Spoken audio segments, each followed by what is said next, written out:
Savage Worlds rule set in our custom cyber fantasy setting. Thank you for joining us, and welcome back to Caldonics. Previously on Neon Heat, Athena and Pavi head to the mines against the direct command of Athena's grandfather. Despite the best efforts of Rotu Cyril, Athena manages to touch the main crystal and glean information about its state. Cyril attempts to detain them so they can't interfere further, but Athena and Pavi escape back to the Spire, where they're shuffled off to the emergency council meeting to be present for the tunnel siege planning. Athena manages to help her grandfather vote against the AleraCorp proposition to send more toppers into the city to replace those who were lost to the tunnels. Athena is ferried by Roth to his office, and she begins to confess some, not all, of her secrets.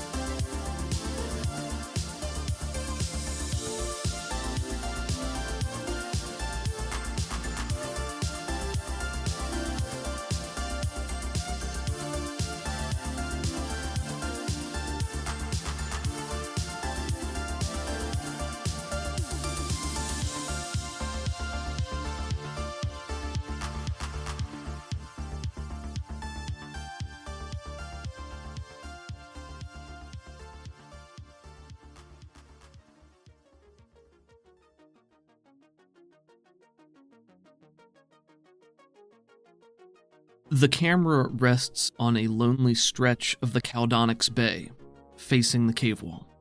Water laps, the air is chill, and everything is dark as a dimly lit boat enters the frame from the right, dropping anchor as it pulls to a stop.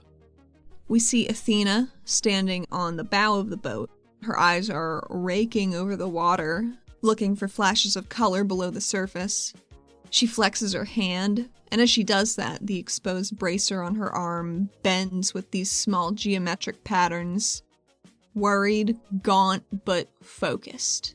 A far more stern expression than usual. Over her shoulder, we see the other members of the boat.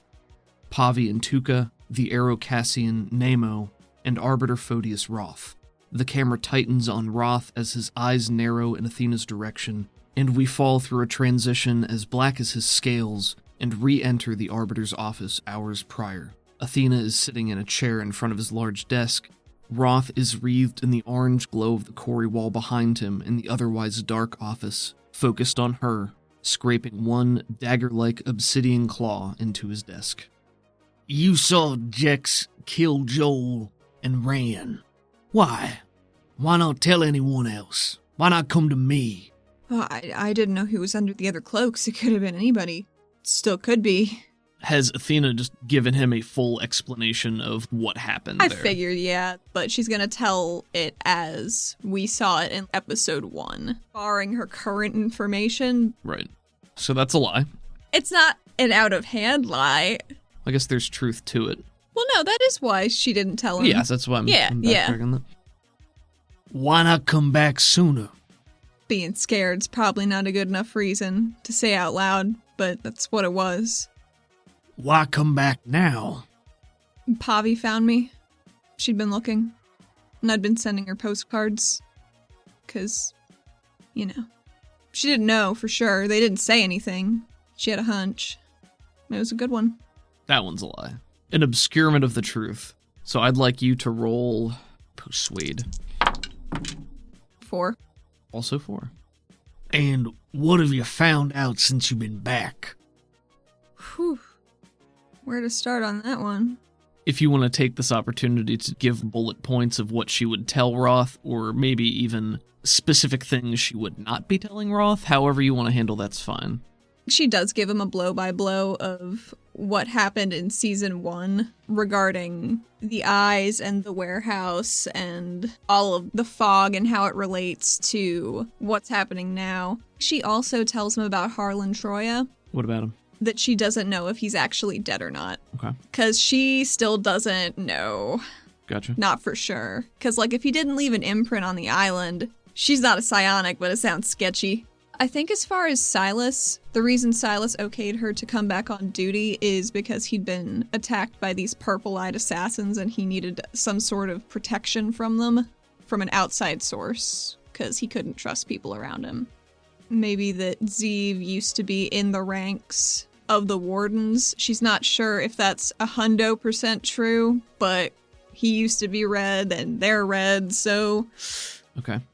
Where they found the barge, and that the guy who was piloting it got kidnapped after dreaming about eyes. All the kidnappings in the waterfront district, the diving club, that kind of stuff. Maybe Zeev's... she doesn't know if it's a fixation with the shard, but that's where he attacked, it's where he worked. Maybe an issue of ego. That might be it, unless he asks more specifically. And how does that relate to Jex and Joel at all? I'm just waiting for more puzzle pieces to fall together. You never know when you're gonna find it. I think Silas knows something, because his brain's a goddamn disaster. Explain. I mean, I'm not a psionic, but Zadal looked at it, and it's torn to bits. It's an open wound. And I don't know who else would have been able to get a leg up on him. All right, so you mentioned the warehouse, you mentioned Troya. So basically you've mentioned orange, red, and yellow so far, and you mentioned purple. I think so. Are you mentioning green, or are you leaving that out? Might as well go for broke. Green too. Throw them all in. It's less for her to remember to lie about. Sure. And what do you tell them about that? That she saw some in the bubble, and again in the water. And you think these eyes have something to do with what happened? All I know is Joel got dropped down a pit, and I don't know why. But I know Joel had green eyes. Roth's eyes narrow at that, and he is rolling his talons on the table with just a steady clicking sound. Athena's trying to think about something other than how they would feel gouging into her, because, you know, she's not really wearing any armor. True. And, when did you manifest that headband of yours? A few months before I came back. Why wait so long? I didn't know how to do it. I mean, how did you make yours? Effort and necessity. Just worried about Silas? It's my job to worry about a lot of things. And, do you believe that I was involved? Would you know if you were? His gaze sharpens at that. For maybe the first time in this conversation, moves away from you. Rolls his fingers a few more times. Reese and Rasmus both have some kind of tamper in their brains. Silas tried to figure out Rasmus, and it almost killed him, apparently. Or she did. He was very unclear about it. That catches him by surprise. So you're telling me that effectively our entire power structure has been compromised? Yeah. And what about your grandfather? How does he figure into all this, His brain's messed up, too. I feel like every other person I talk to has knowledge skips, and I don't know why they keep happening. I don't even know what's triggering them. It's either a bigger problem than you think it is, or else you just happen to know all the important pieces.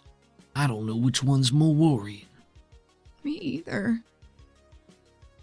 I'm sorry I didn't come to you with this sooner, but as you can probably understand now, my worries seem to be founded very much in reality. She straightens up and is also drumming her fingers, maybe unconsciously mirroring. Well, what about that other project I gave you? You said your grandfather's brain is messed up, or he's been tampered with. You find out anything else? I feel like I'm gonna find out a lot more very shortly. Do we know if he's left the building yet? I need to talk to him.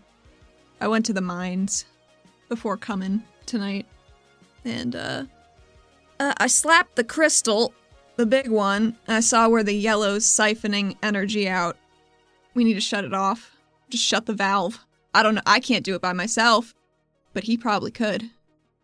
And we need to detain Rotu Cyril, probably also still here, for questioning as long as humanly possible. Not on criminal charges, just finding out what happened at the mines.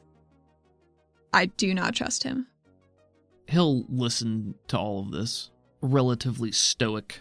He pushes himself up out of his chair and begins to pace idly as he listens. He'll walk to the door, open the door, you can hear him giving instructions to someone standing outside, telling them to go find the curator and his entourage and ensure that they are kept in a secure location and not permitted to leave the spire. Nice. And then he'll come back. Anyway, run into anything else about these purple eyes?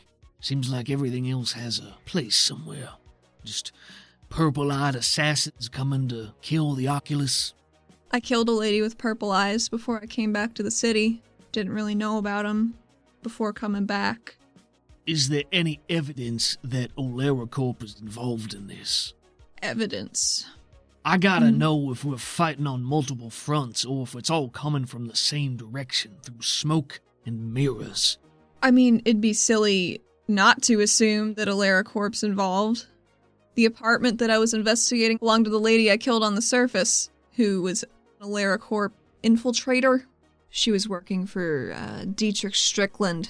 He was a two-bit politician, drug lord. I was tracking him for a while. He was using the crystal husks to make a bunch of drugs on the surface, so I put a stop to that because it doesn't belong to him. That's actually a lot of what I did on the surface. He inclines his head at that. So, you built up your own little empire, your own little network full of contacts. And now you're back. What now? You got any designs to bring your freelance military personnel down here? You know they already operate. We ain't stupid. I don't have any plans myself. They're just useful. Well, you see, you open this conversation by saying, what can Pantheon do for us? Sorta makes it sound like you pulling the strings, unless I've severely misunderstood. No, you'd be correct. I just don't know what's needed. They're specialists, so... I would say, kill the higher-ups of Oleracorp. Get them out of here. Don't you think that's a bit dangerous? Of course it is. But you asked me. She nods her head, bobbles it back and forth a little bit like I don't know what I expected. My patience for diplomacy is nearly at its end. We are facing an incursion the likes of which we have never seen. Our people are trapped, underground, underwater, somewhere. And we're gonna go get them back. But I want to know who put them there to begin with. And we ain't gonna let that happen again. So I'm through with nice words. Trying to work together. We got the means to live again, and that's all we ever needed. And now here we are, stuck. Thanks, in great part, to your family. So, what can you do for the city? You can help free it. That's the plan. Guess we'll see which is more important to you. Your blood or your people. Don't forget where you came from. We all in this together. I never forgot. I ain't gonna trust the safety of our people to a bunch of mercenaries. Not right now, not this late. Worked pretty well at the lighthouse. I don't even know how many of them got out. We're already working on borrowed time. And I ain't gonna trust a bunch of random misfits. They can do their dirty work outside of our city, but not within. Not now. This conversation ain't done, Sedaris. I know. I appreciate you recognizing the greater good for what it is. I lost my arm for it. I'm willing to lose my life for it. I saw those people get taken. I have to help. Then let's get to work. No time like the present. So we find Athena's squad poised and ready to dive off of the small barge drifting on the dark water where you know the cave entrance to be. We get a long shot of everybody gathering up their gear, the water sloshing and lapping against the side of the barge. In the background, we see several more barges drifting in, with pacifiers filling nearly every available space. There are also many empty barges behind that, standing ready to collect any citizens that can be rescued. Athena stands at the bow of the boat, bobbing up and down a little bit with the tide, and she says to Pavi, "You ready?" Let's go save everyone. I'll be right behind you. And I'll soak all the damage just for you. Pavi is holding a side satchel that she sets down onto the boat, opens up, and you see that there are a number of implements inside, which are in a second plastic-looking bag, like an interior liner. She is just making sure that everything's fastened and sealed up. Would it be bad if it got wet? It wouldn't be ideal. Wouldn't work as well, probably. Probably not, but, technology's kind of volatile, so it might. It just might not work the way I want it to, and that would be bad. Is your speaker waterproof? She taps it on her little backpack strap. Listen, I don't build anything to be waterproof by default. It takes a little bit more engineering to do that, so the answer's no. I didn't have that much time in advance, but I'm hoping this fancy plastic lining is going to do the trick for me, so... Sometimes you just need a garbage bag. Yeah. Need one for Z by the time we're done with him. Ugh. Well, maybe we can use the same one and just save it, okay? Reduce, reuse. Whatever you say. Athena's thinking to herself that she's really hoping that there isn't enough of him to take back in a bag. There are a lot of people counting on us. Oh, I mean, there always are. They just don't know it. Right? Yeah, you're right. Just feels a bit different this time. More dire? Yeah. We're gonna find Roja. You know that. I know that. She's still looking down into her bag, rummaging, but pauses, starts to go a little bit more slowly, and she says, yeah. Pavi's hands tighten on the bag, and there's a creaking of leather and plastic. We're gonna find her. We're gonna find all of them. Athena puts her hand over Pavi's and gives her a really tight squeeze. She looks up to you, and are you guys wearing your helmets right now?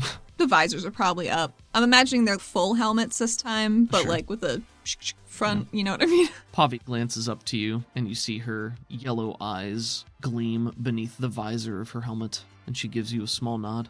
No pulling any punches this time. You know that you push a punch, right? Shut up.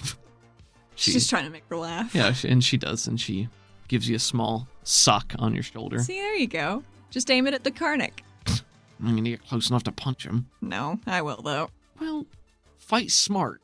Not the way you want to. It'll be as smart as I can in the moment. The smile in her eyes fades a little bit, and they flick past you to the others in the boat, and then she grabs you by the elbow and steers you towards the opposite end, away from everybody else. What's up?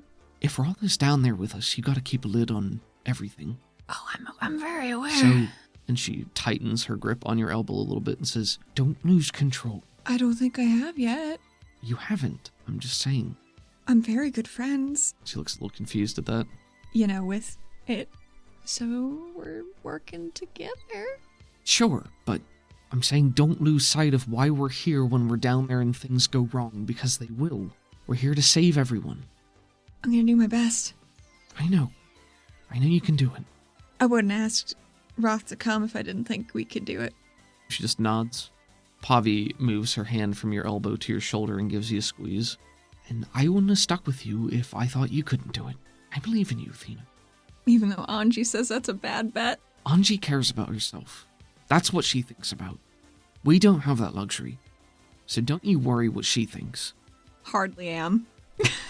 Atta girl. My hand hurts. What'd you do to it? Wiggles her shoulder that does not have the arm attached.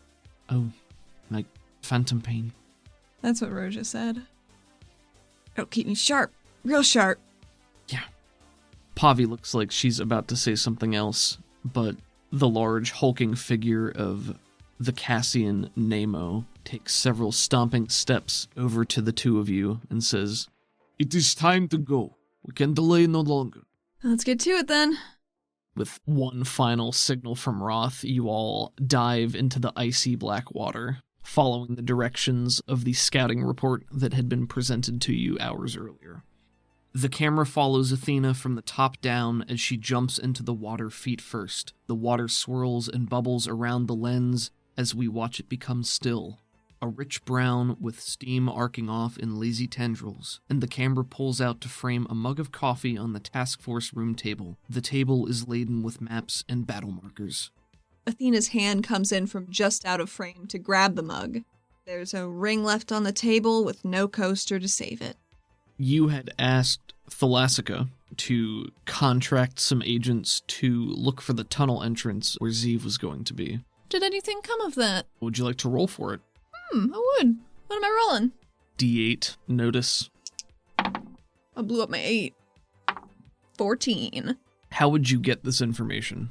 Probably through Jean. I think that makes sense. If he hooked back up again, because I think Rebexi would not still have her link. During the several remaining hours before you guys take action, Jean Lepaco shows up when you guys are just doing planning, and he has a sheaf of scribble shroom paper and holds it out with a wary glance over to Roth, who looks over in his direction. Here's that thing that you said that someone's gonna bring. Oh. Yeah, I hope it's what you're looking for. Yeah, me too. She says very brusquely. It's basically the contents of the scouting mission from the agents that you had hired to go diving and look for alternate entrances to the cave network. Nice. Which you had an idea of where everything was, but you were looking for like a backdoor type of thing, right? Okay. You rolled quite high for them. So I think the paper is part map, part description, and maybe it's a couple of papers. There is one clearly outlined main cavern entrance that you would guess is where the majority of the population had been funneled. And they found a number of side passages, several of which end in dead ends or don't seem to head in the right direction, but one that seems like it might snake back around. With that high of a roll, they also inform you that the passage they found in particular does not have the mist, at least as far as they've traveled up. Okay. That's good. She just spreads that out on the table in front of Roth. We have a clear path. Good. That's what I like to hear. But I'm willing to bet there'll be a few surprises, because when aren't there? Expect the unexpected. At Roth's words, the lights in the room dim, and we find ourselves in the biting waters of the bay, a wide shot tracking the team as they descend at a rapid pace with the aid of small propulsion motors that illuminate the figures as they go.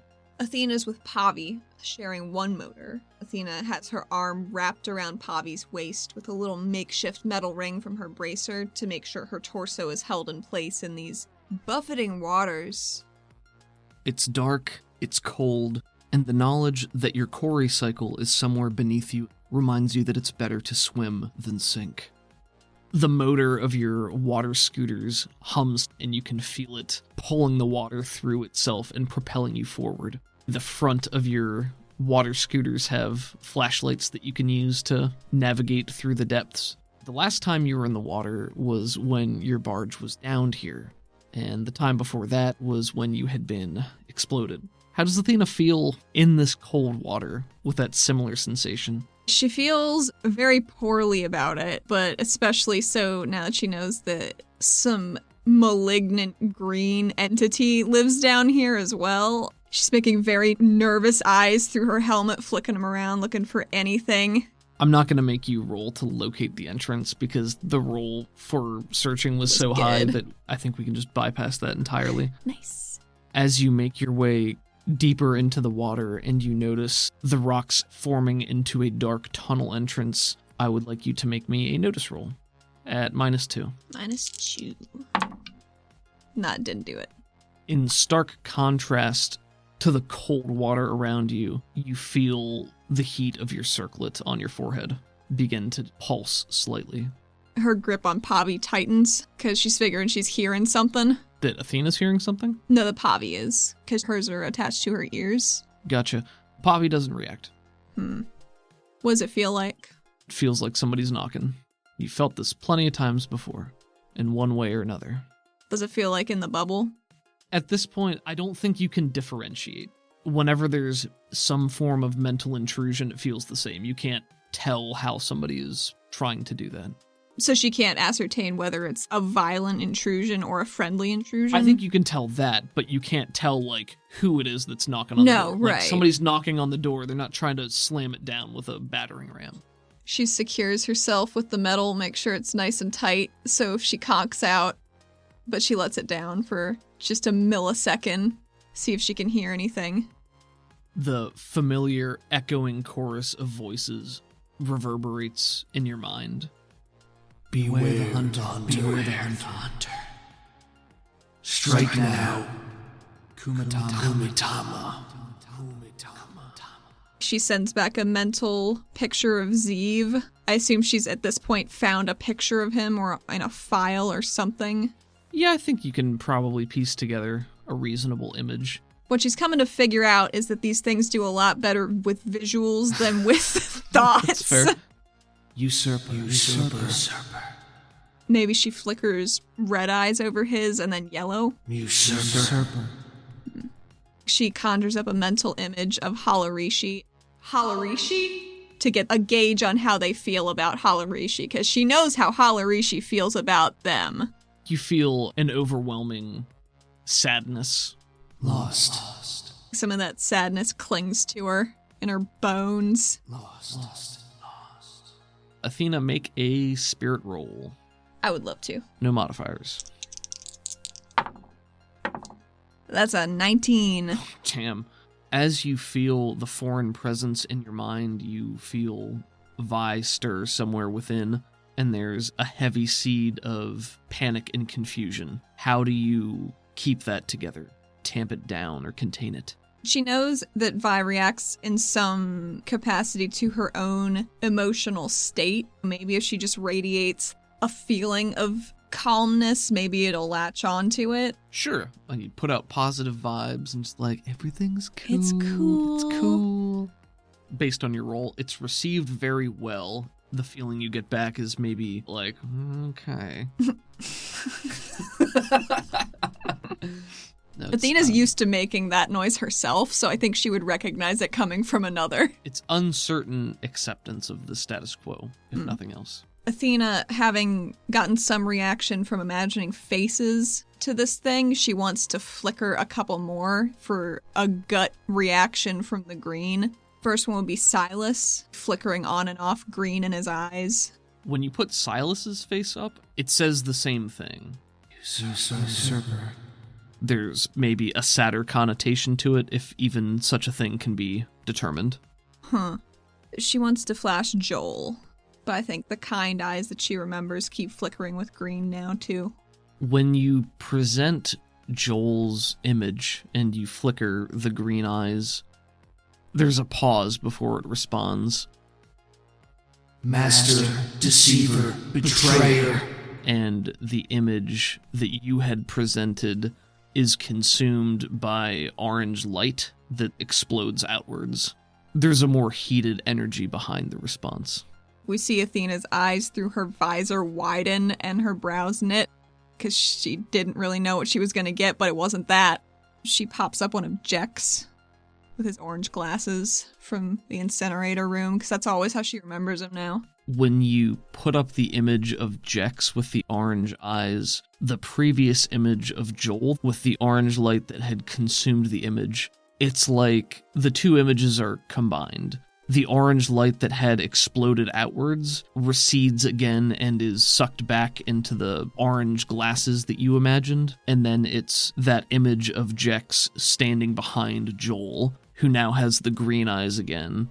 A final response of Betrayer. Ooh. I mean, she's inclined to agree, but what does it think about Roth?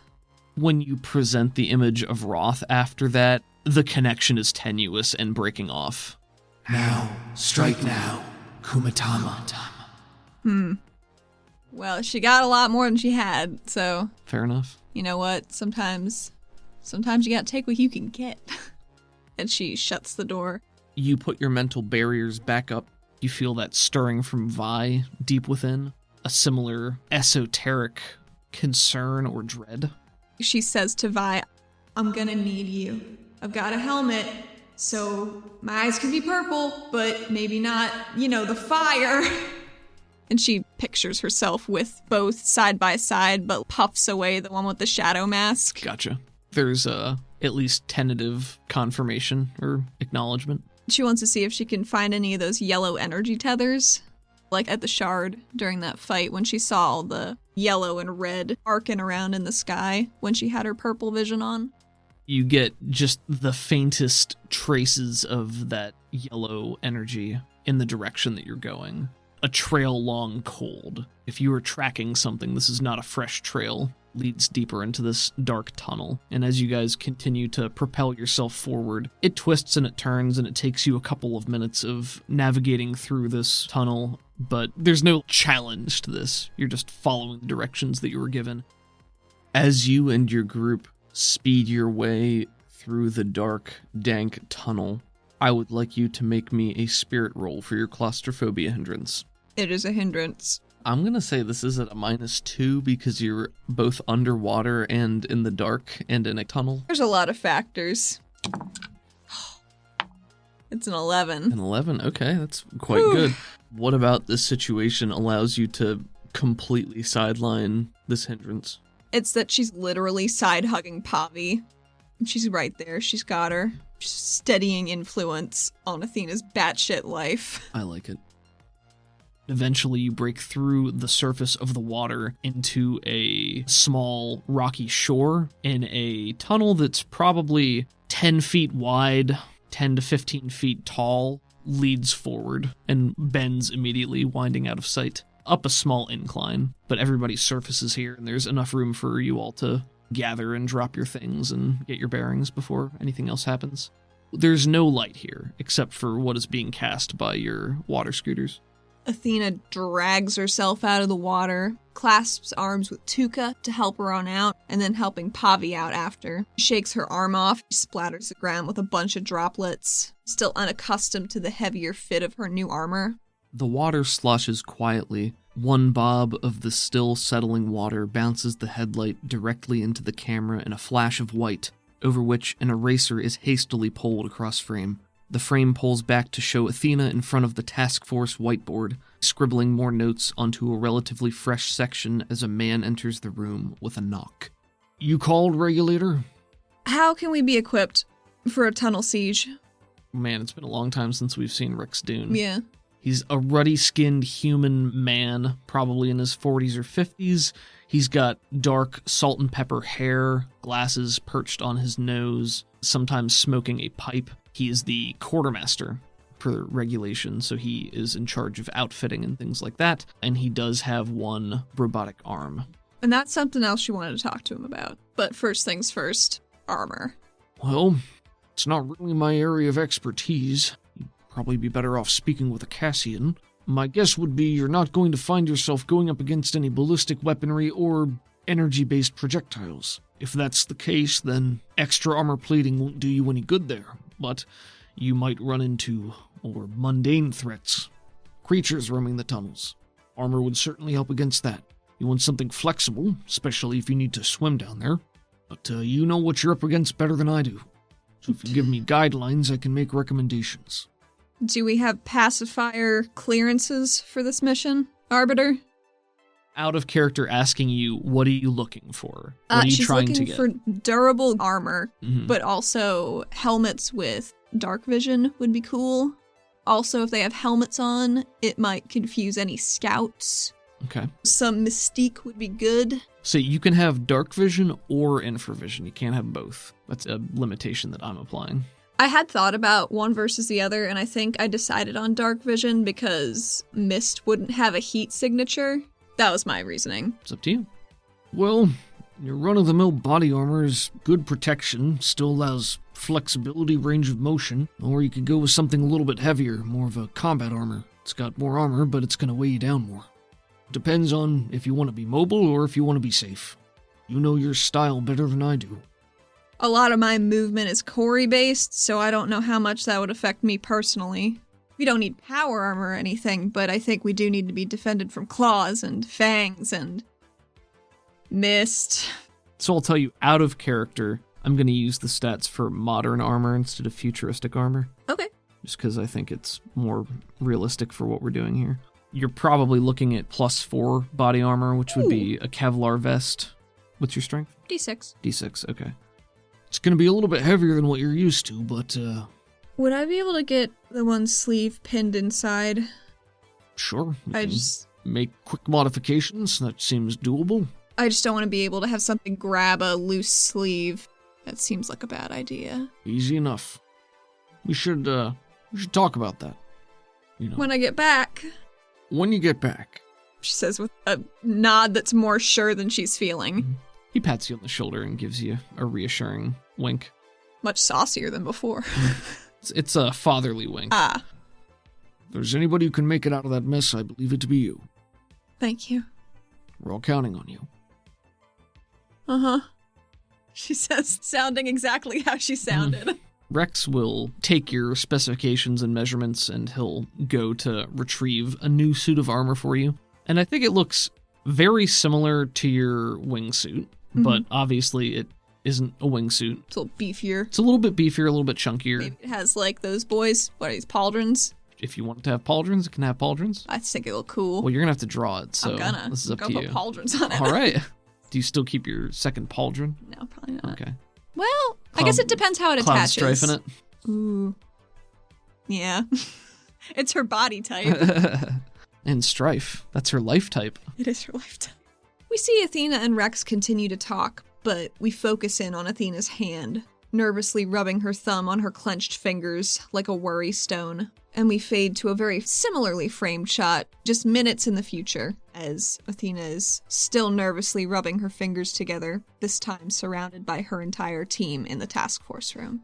Your team is made up of Athena, Roth, Pavi, Tuca, and the newcomer Nemo. Who does not fit on the couch. It won't stop him from maybe trying if he thinks he can fit. Otherwise, he will stand aside. Okay, yeah.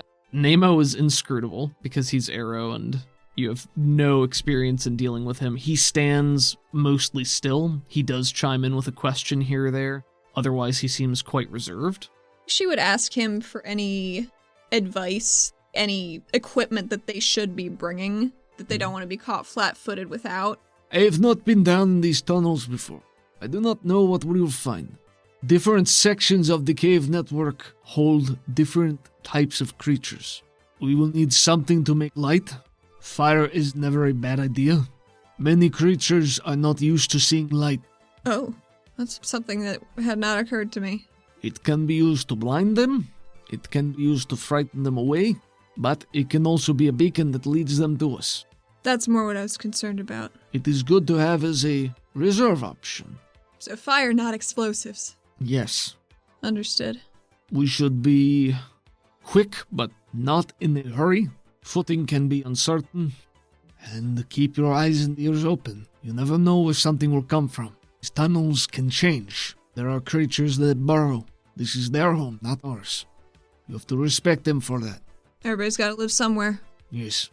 Tuca and Pavi have very similar expressions. They're both focused and intent on what is happening. You can definitely tell that Pavi is more on edge than Tuca is, though. Mm-hmm. What I will also tell you out of character at this point, maybe I should have told you this a while ago, I thought it would be cool if one of Pavi's advances was the new powers ability to represent that she's been tinkering and improving stuff like that. I like that. I did not pick anything out, though. So I was kind of thinking if you had an idea for something that Pavi had been working on that you would like her to have and bring with her, that's an option. Oh, what if she has blind? Sure. Maybe she built it into her tonfas, so when she's charging them up and she clacks them together, it makes a light burst. Ooh, that's cool. I like that. Okay. That'd be She neat. could take blind. That's Cool. one power. Shouldn't have to have two, but, you know. That one for sure. I'll have to get back to you on the That's second fine. one. How's Roth looking through the scene? Roth is determined. He's all business. Is Lepaco still there? I mean, if there was a purpose for him to serve being present, maybe, but otherwise he's not part of this mission, so he's not going with you. And they might assign him elsewhere to that effect. Gotcha. So, As the group is looking at the maps and the plans and all the new gear on the table, Athena walks over to Jean. Can you let her know I'll need to see Hermes when I'm back? he'll give you a nod.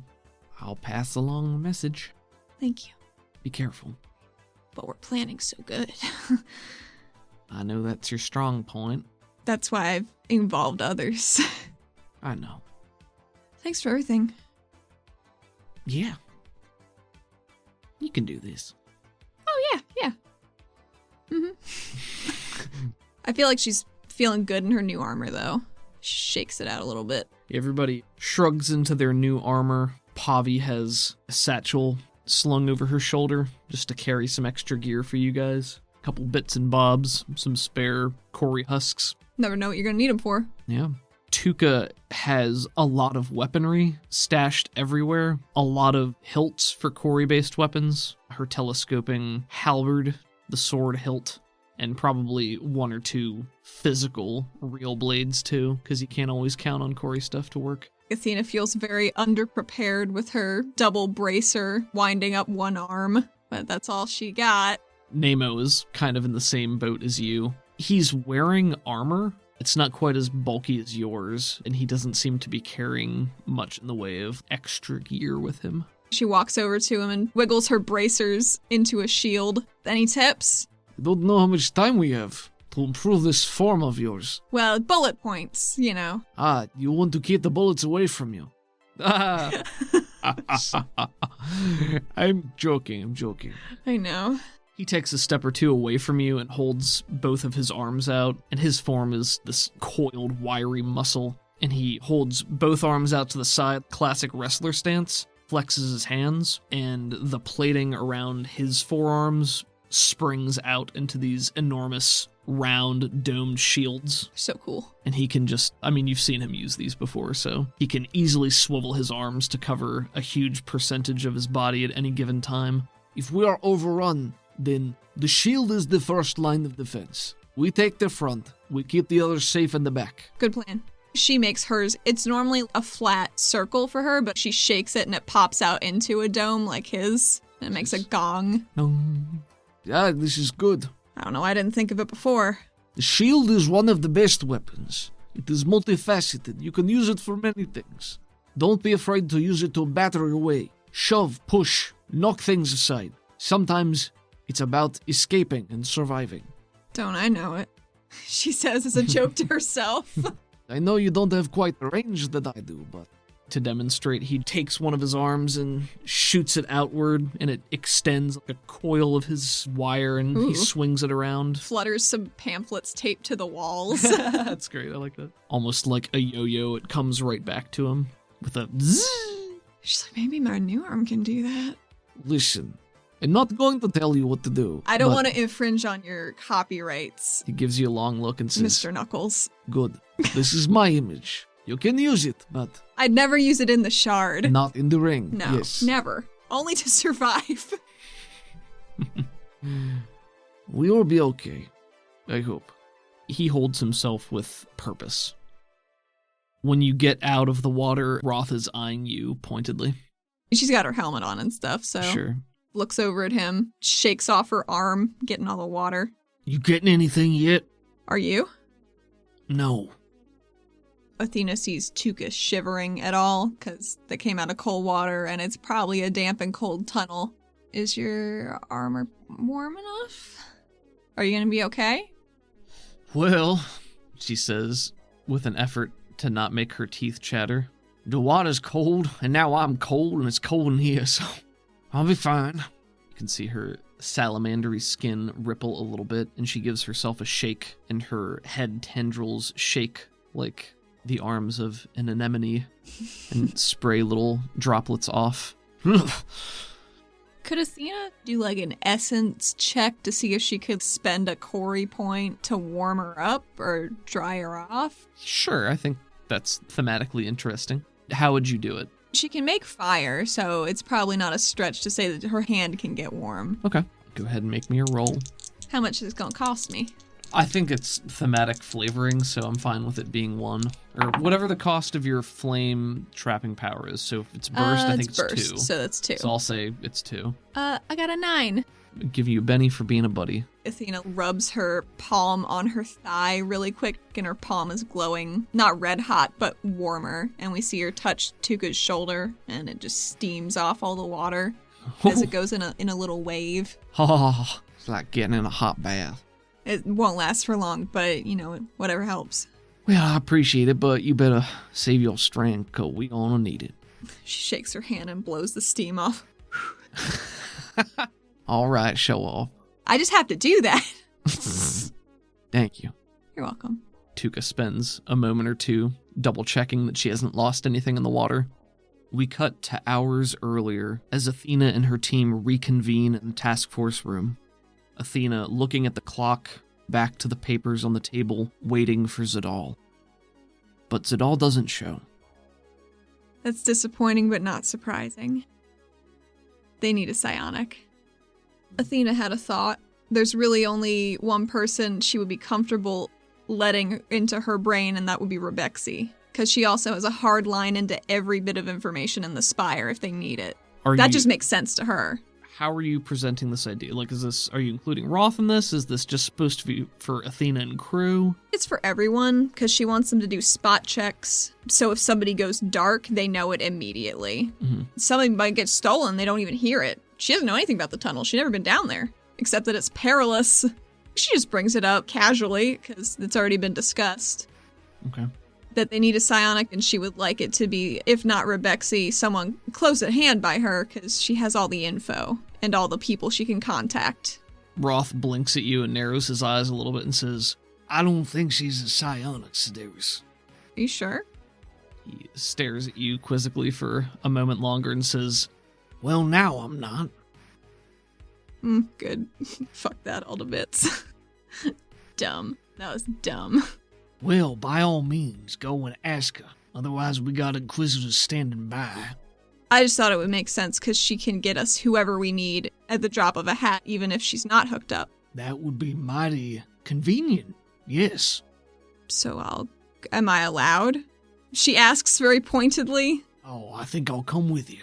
Wonderful. So you guys take another quiet elevator ride back down to the main floor where Rebexi is manning her battle station. This episode could be called Athena Ruins Everything. It could be. It's a popular title to compete with on most days. Yeah. Rebexi is, maybe for the first time, not completely swarmed by people. Maybe they got her some help who are heading off citizens and moving people around, and she's just hard at work at her desk. Looks up as you and Roth draw near. She perks up when she sees you and then looks a little more confused when she sees Roth. Rebexi, do you know what we're doing today?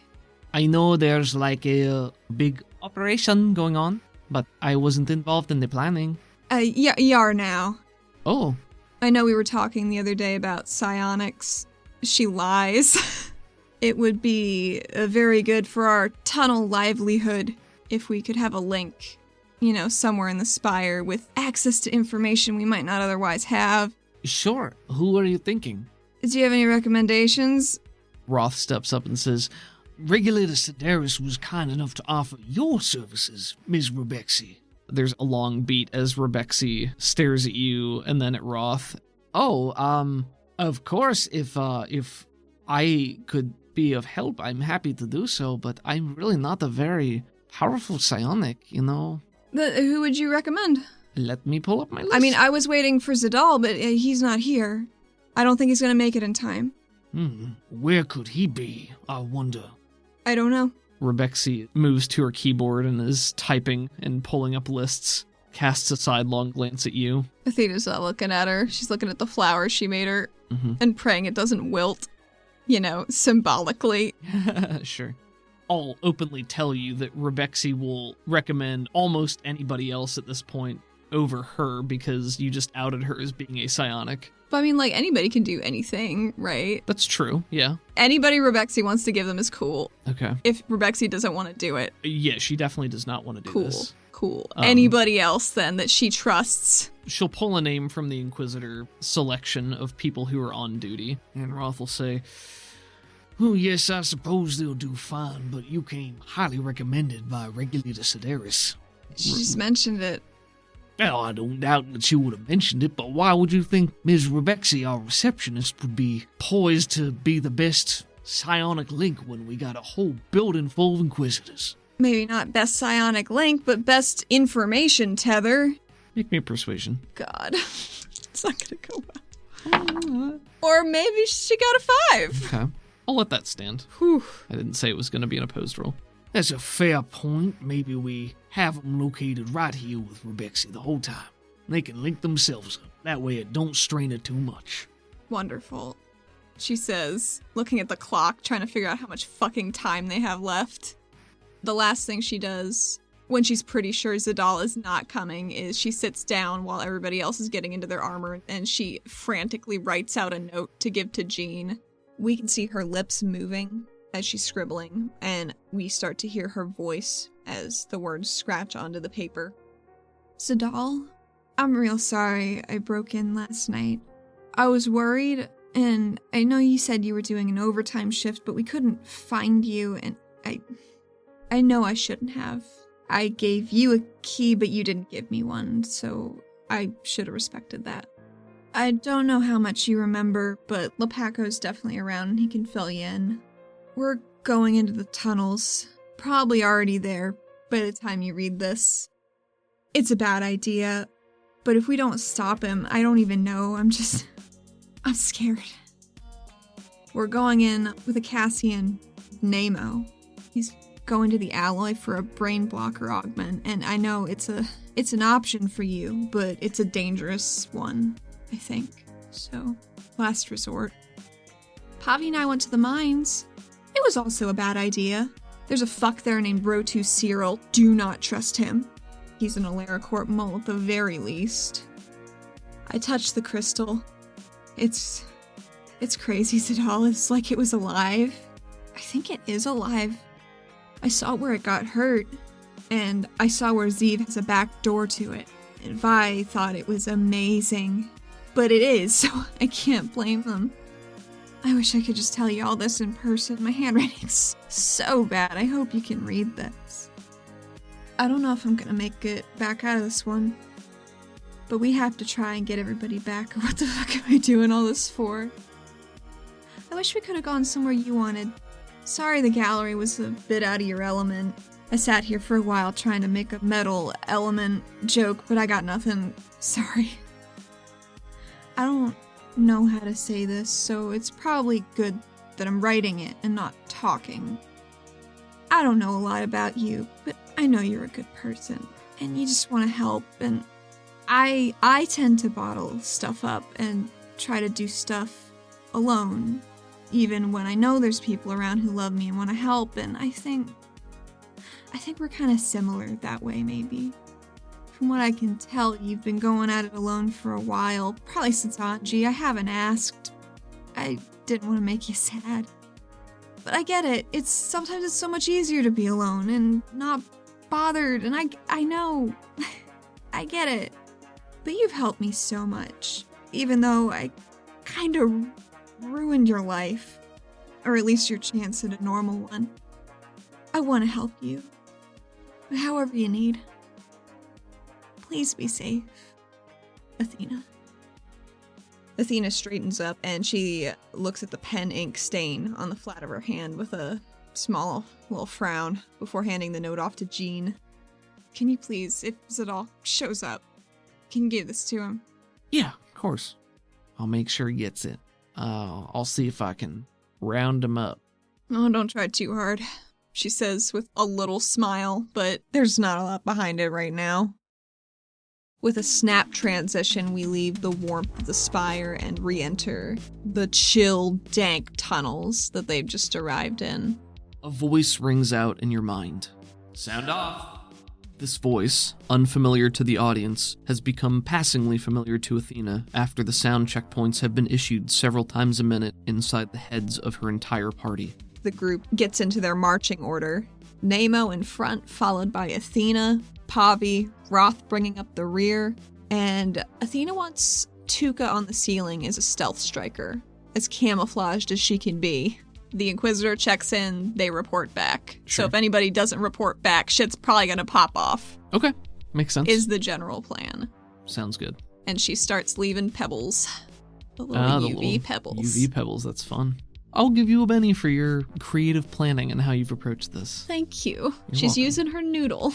Trying to. She's all out of pasta. This tunnel that you begin to trudge your way through, it's pitch black. The sound is muffled, mostly silent. There's occasional dripping of water somewhere in the distance that echoes around you. Faint rumbles further away. The smell, if you smell it through your helmet, it's damp, musty. There's a salty brine, like low tide at the pier, in the waterfront. The air is sticky, got that same brine on it. It's cold, and if you take your helmet off and breathe, you're sure that you would see your breath here, which is a far cry from the more temperate climate of Caldonix. She's probably more used to this than anybody else here besides Nemo. Roth and Tuca specifically seem to be bristling a bit more at the cold. She pats Tuca on the back before heading out, gives her a nod. Don't worry, I got eyes on you. 2 of them. Let's hope no more show up. That's how... Oh. Yeah. And she flickers with her active camouflage. So cool. Her helmet's going to be so cute when I draw it, because it's just going to be a little bubble. After 10 minutes, 15 minutes of walking through this tunnel, you can hear this vibrating buzz from somewhere. I don't know that you can pinpoint the location, but as you round a final bend, the tunnel opens up into a significantly larger cavern. There is a rocky expanse that serves as a bridge going from one side to the other over a massive crevasse. Empty black darkness beneath you. You can hear running water somewhere below, and there's a perpetual mist that is being kicked up. Not a fog like you had expected, but maybe something from a waterfall. And you can hear water splashing far below. But that sound is distinct from the buzzing that you hear, which sounds like it's coming from up ahead on the opposite side of this bridge. Athena doesn't want to make a noise and reaches out and says, Nemo, you got anything on that? You want to make a roll for Nemo? Yeah, what am I rolling? Is he a wild card? Yeah, he's a wild card. Wasn't sure. I mean, I figured That's fair. he's so beefy, but... Let's actually talk about companion stuff right now. I'm going to institute companion Buddy actions. Buddy actions. So either during combat situations or during dramatic tasks or something, assume that at the very least it'll be you and one of your buddies acting per turn. We'll see how the balance works out if the situation calls for it. Otherwise, your buddies have a pool of 3 bennies between all of them. It's either going to be 3 bennies for all of them or they each get 1. This is going to be common knowledge. Give them a d6 and don't give them any modifiers. Okay, but a wild die as well? Yeah.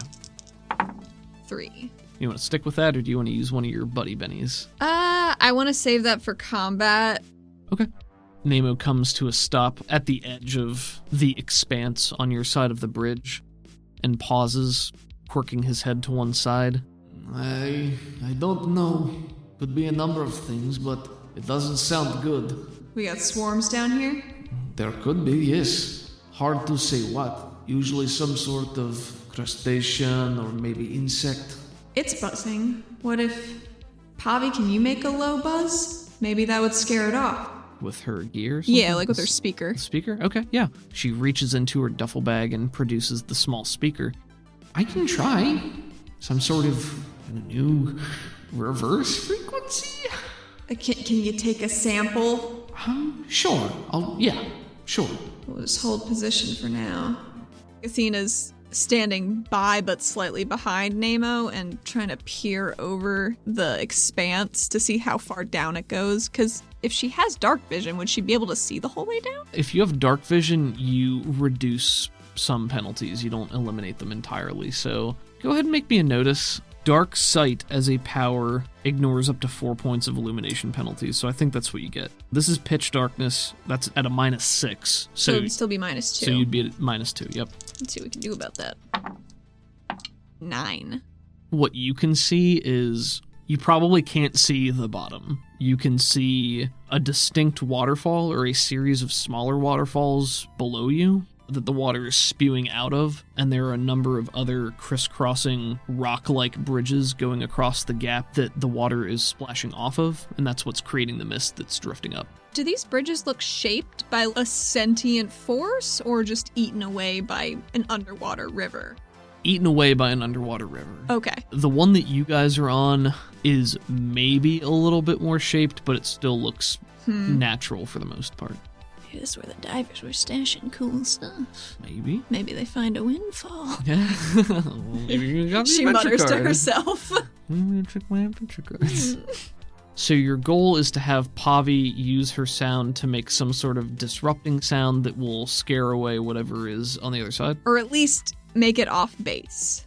Go ahead and roll Pavi's synthesis. What is her synthesis die? I think it's bumped up to a D8 now. My, Used to be a D6, but she's been Pavi putting in girl. more time. Ooh, Pavi. That's a 13.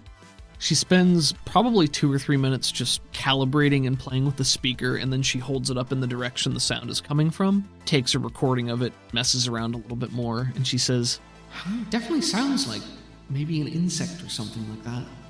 I think I can cook something up that'll make them not want to come near us at least." That'll have to do. I believe in you. Thanks.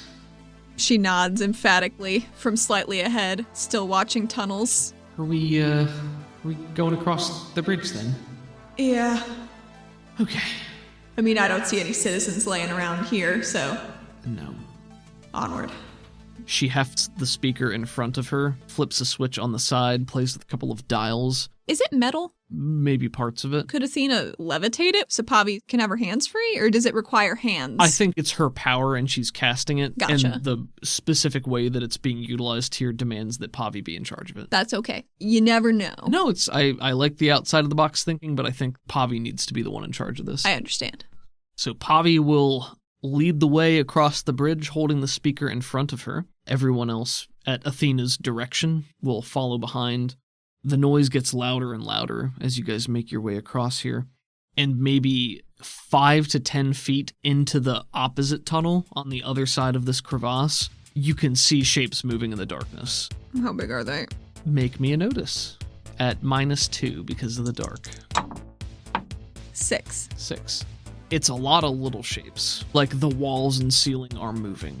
Everything is undulating, and this buzzing gets louder and louder until they actually enter your area of vision. They're basically like flightless grasshoppers. Oh. Each of them is probably the size of like a medium-sized turtle. I know that's a strange measuring point. No, like a soft-shell turtle? Yeah, Yeah. maybe. It's more specific than I was thinking, but Soft-shell turtles are like a dinner plate. there you go. At least the one I saw at the zoo. Okay, that one turtle. Yeah, they're about the size of dinner plates, flightless grasshopper beetle-looking things. And as they're flicking around, Nemo gets his shields up and he says, They're called Keluwo, dangerous in swarms like this. They vibrate at high frequencies. They're like little buzzsaws, don't let them touch you. They can even cut through stone. Good to know. If Athena's learned anything about bugs on the surface, is that they're generally very flammable. probably safe to say. As they see you guys, they start to swarm closer, but Pavi's speaker is pulsing with that same beat, and they are reluctant to get closer than 5 or 6 feet. What we see here is they swarm around your group. Tuka drops from the ceiling into the middle of the group in a panic, because... Yeah, checks out. She doesn't want to be up there. Damn, yeah, I'm staying up there. Falls onto you a little bit, but tries not to knock you. But the swarm peels around your group and just fills the entire tunnel and ceiling. So everything that you can see in both directions now is just these things. But they're not coming into our bubble yet? Correct. Cool. The speaker is keeping them out, it seems. But the closer they get, you now see that there are these chains of sparks being cast in the darkness, so that you see showers going off here and there as these things scrape against the stone. Oh, fuck. And they just make this chittering, whirring noise all around you. Poppy says, I think it's working for now, maybe. Louder, please. Okay. Let's make a break for the tunnel, and then we can siphon them in, and I can set them all on fire. Okay. I'm not going to make you guys roll for it because you had a cool idea with the sound there. So yeah, you guys press forward. It's another 2 to 3 minute jog as you guys make your way through this tunnel, and the swarm just follows around you the whole way. I'm kind of imagining now it's like in Mass Effect 2 when you're on the suicide mission at the end and you're in the biotic dome with your chosen biotic, of course. Very much like that. I didn't plan it this way, but this is where we ended up. Hey, you know what they say, all roads lead to Mass Effect 2. It's true. The tunnel opens up ahead of you and seems to empty into a larger chamber again, and Pavi draws to a stop there and turns the speaker back around at your direction. What do you want me to do now? She's gonna fire off a burst. Okay. Or So, maybe if it's maybe a blast would be better to seal up the end of the tunnel. Big old ball of flames. Sure. And it might scare off the rest of them if they don't like light. So are you trying to collapse the tunnel? No, she just wants to burn the bugs because Okay. fire is usually not an explosive on its own. True. So she wants to get as many of the bugs following them, hoping that they outstripped a bunch. The swarm is actively following you. Like, it's around the sound barrier that's been created here. Okay, I didn't know if they could fit around the barrier as they were heading into the mouth.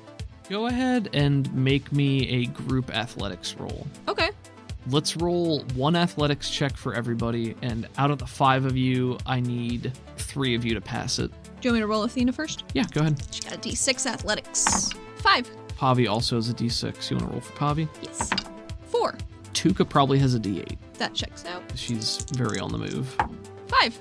Cool, and she actually probably would have gotten a... You would have gotten because a of the plus... fleet foot. Yeah, and you would have gotten a +2 for your runner thingy, wouldn't you? I think free runner only works in cities. Okay. Nemo, D8 athletics. He's a big guy. This is what he does. 7. 7, and Roth, he's got a D8 as well. He's the Arbiter, literally the Arbiter. 4. Okay, wow, you guys all passed. So Nice. We're still fresh. We're still yeah, fresh. Exactly, you're still fresh. So a nice shot of this well-coordinated unit moving in unison, following Pavi's speaker. Maybe she's even able to get up ahead using her her jumpers. her leg augmentations to jump further ahead to try to push the swarm back a little bit to buy you guys a little bit more time. And then she positions herself at the mouth of the cave and angles the speaker in such a way that they can't get past her. She stands there as you want to go about doing your stuff. Yeah, so Athena's gonna wait till the last possible moment where all the bugs are closing in on the mouth of the tunnel, and then with an upward arc sets off a blast. Go ahead With and wizards mimicking it fire rather than lightning. go ahead and roll me your essence. 7. 7 is a success, no raise. Go ahead and roll your damage. Oh, fuck. 3. 3, yeah, that is not How gonna... about I Benny that? You can. 8. 8 is enough to shake the swarm, but not enough to incinerate it. Well, as long as they're shaken. What I'll say here is that you have not destroyed the swarm in one go. You've shaken it. Swarms get +2 to recover from the shaken status, Oh, dang. because they're swarms and there's so many of them. I am going to roll to unshake Mm-hmm. using, oh dang, D12 spirit. 7 + 2 is 9. So yeah, your paltry damage incinerates some of these bugs, but they're just skittering and hissing back and forth, and you see more sparks flying off the lip of the cave. What I'm gonna do now is I'm gonna have them roll spirit at a -4 to see if they can break through the sound, because Okay. you've now openly attacked them and they don't want to let you go. That's fair. So here we go. You ready? Mm-hmm. They rolled a 1. Huh. So Whew. So you watch some of these bugs go up in smoke, but you've barely scratched the swarm. She drops another UV pebble nervously. Dick Benny for that, I like that. Roth says, I don't think that's working. It is not. We gotta clear a path a path where? for the pacifiers to come through so they can get to us if we need them, expediently. I don't think I'm gonna do much against all that. I'm more of a tackle the big ones, Yes, I'm not too good at smashing bugs. Some maybe, but not this many. Pavi says, Hey, they really look like they want to follow us. Roth, got anything? Well, if you can't burn them up, we gotta collapse a tunnel or something. We can't collapse the tunnel, but the pacifiers can't get to us. Well, there ain't gonna be nothing to get to if we're all dead. God, she's got it maybe burst this time. it's up to you. Everybody's yelling in her brain. She just fires, literally. Go ahead and roll your burst. Are you using any kind of upcasts? More damage now that she knows that they are a bit heftier. Okay. Here we go. 7. 7 is a success, no raise. 3d6. Their Oh. toughness is 7. So if you want to burn them up, you need an 11. Oh my god. I'm gonna line these up Holy for shit, you got triple 1s. Yep. You got 3 1s on 3d6. I sure did, Pickle. Literally the worst roll you could have made. This bodes well. You want to stick with that, or you want to Benny it? There are no crit fails on damage. Yeah, thank God, because we'd all be eaten by bugs. I mean, but what an unexpected end to a campaign. Yeah. I think we can agree. Thank you for your investment in Neon Heat, audience. More like Neon Eat. Because, you can get devoured by bugs. I'll spend this Benny you given back to me. Oh, God. Don't spend them all in one place. I gotta. There we go. Okay, so 4, 6, that's 10 plus 14. 14. That's enough. How do you muster the energy to do it this time? What does this look like? She hears everybody in her head, and it's so many more voices than are normally in her head, squinting and trying to focus through it. And she spends just a second more focusing it, and it's almost like when we saw her protecting Pavi in the warehouse after she got downed, and it's like a jet engine from her palm. So I think it starts blue, but then red as it gets to the bugs. Very nice. And we hear them sizzling and crackling, and they smell okay. Point of view from Athena as she's charging up this attack, and we see the bugs spiraling through the tunnel, dragging their claws and making this corkscrew of sparks shooting off in every direction, bits of rock tumbling to the ground and skittering past you. The whoosh of fire as it bursts forward and chars them all to cinders. And there's more of the skittering scuttle noise. We see the charred remains falling from the roof of the tunnel until they all collapse in a smoldering heap. Pavi, still holding her speaker, sags a little bit with the effort and says, "Oh, I hate bugs." Athena does not slouch. She stands up a little bit straighter and cracks her shoulder blades together to kind of work out that tension that's now in her arm from the cast. She checks in with the Inquisitor and says, "Let the pacifiers know there are some weird bugs with chainsaw arms. I think I got most of them, but Acknowledged. they were around the first bridge." Understood. She turns around with her hand on her hip, ready to get on the move. Luckily, while this chamber is slightly larger, there is no easy way to continue forward except for one main tunnel. Again, your path appears to just be forward. Can you roll me a notice? I think I want to Benny that. Okay. I'm gonna run out of these soon. 5. In the relative silence of this cavern, you can both hear and feel that faint rumbling that you felt earlier in the tunnel, but it's not quite as faint anymore. Every so often, there is a jarring vibration that rushes through the ground, great booms somewhere in the distance. With a success, you can also faintly hear voices. Oh shit. There are people up ahead. Something's talking. What are we waiting for? We're pretty quiet so far, so they might not know we're here yet. So let's keep it that way. So you're advancing with caution? Yeah. She flicks her chin up from Tuca to the ceiling, Yeah, I know. bobs her head like, I know. You can see her blurred image scuttling up the side of the tunnel until she's hanging directly over you. Because Athena remembers in the lighthouse seeing Tuca just skewer fuckers from invisibility, and it was amazing and extremely useful. Sure. So it'd really be a shame not to do that again. And just to clarify, Tuca has camouflage, which definitely makes her harder to see, but it is It's nowhere... not true invisibility. It's not true invisibility. But not it is even dark close. down here. Yeah, that's true. But That's just- kind of what Athena's thinking. But just to be clear, she's not fully invisible. Right. Okay, you want to make me a group stealth roll. Just for simplicity, make me 3 rolls, one of which is Athena, and I'll let you pick 2 other friends to help out with us. Okay, Pavi is not stealthy, so I do not need her to help on this one. I'll roll Athena first, though. Go ahead. 9. Okay, that's pretty good. I would like Tuca. Tuca, okay. Tuca has a D8 stealth. Same as me. 5. Okay. And probably Roth. Okay, Roth has a D6. Bad Roth.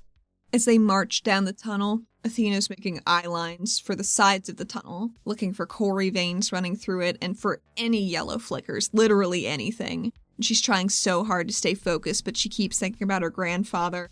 We can see her eyes flicking back and forth under her helmet visor, and as she squints off to the side, she fades back into her clothes from earlier at the spire in Roth's office again, watching him pace.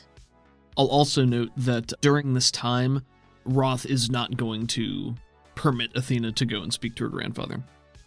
If she tries to do that, you're going to have to think of a tricksy way to do it, because he's keeping you within his sights basically at all times. Checks with out. small exceptions. Like, he might allow you to go into a corner and talk to Jean, but he's not going to let you go off and do anything right now. So... I mean, could she talk to him with Roth present? Grandfather? Yeah. No, he's not wasting time on your grandfather right now. He is focused on planning. I will speak in a meta capacity right now. You've dropped a huge bombshell on Roth.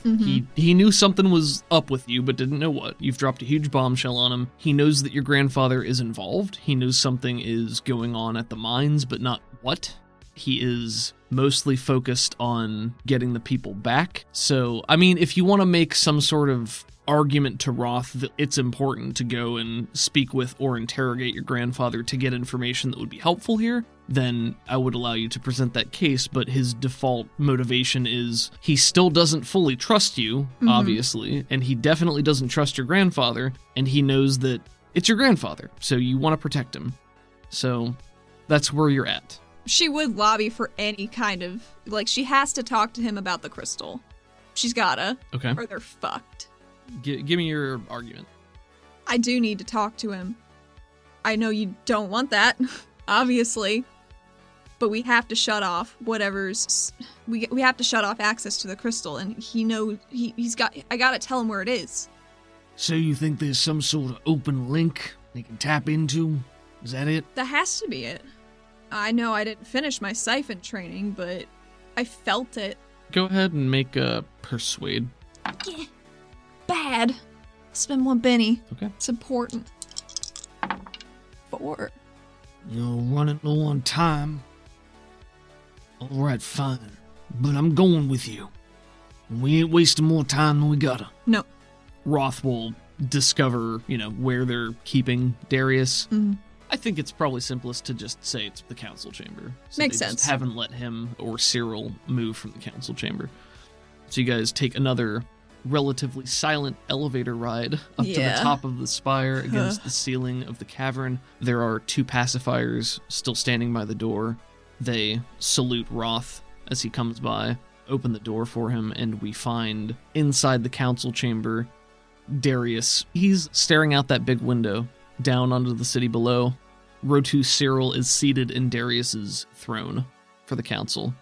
She doesn't like that. Has one leg crossed over the other, bouncing the leg up and down, and they both turn as the door opens and the 2 of you walk in. Roth allows you to walk forward and just looms behind you. That's the kind of presence she requires right now. She shoots Cyril the dirtiest fucking look. So absolutely scathing, not even masked one bit. Can I roll an intimidation? Yeah, please. Because I'll tell you what, I got a D8 in it. Nice. So that's a contested spirit. I got a 5. 6. Okay, that's a success. Are you trying to make him, it's not combat, but distracted or vulnerable? Distracted.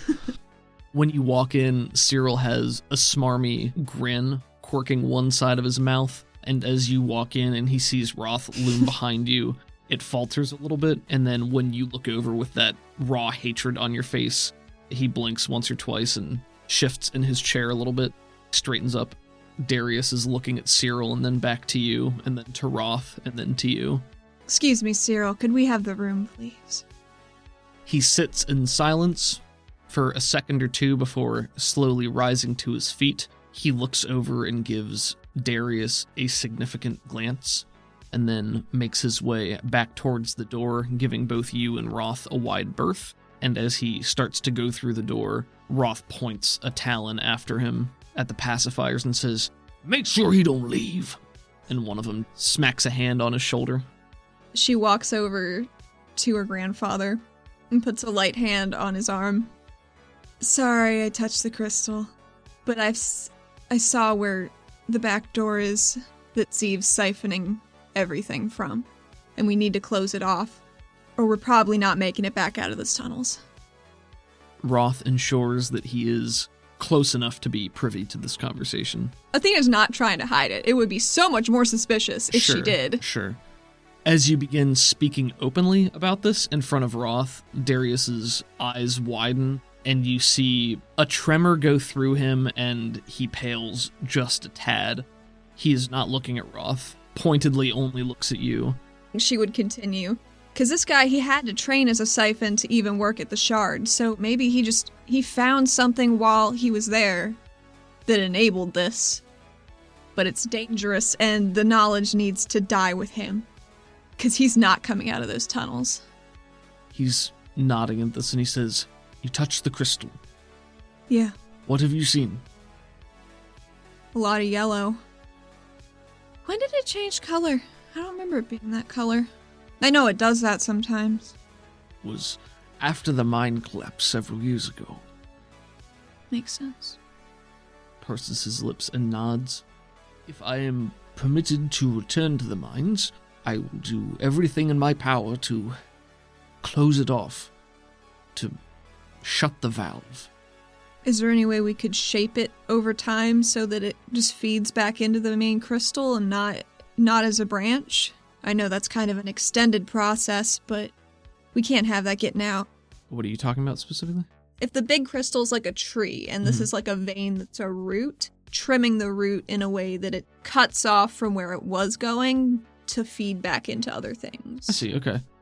It could be possible, but the energies are quite volatile. It's difficult to say. It would take a concerted effort from many siphons, but perhaps it could be done. She nods at that.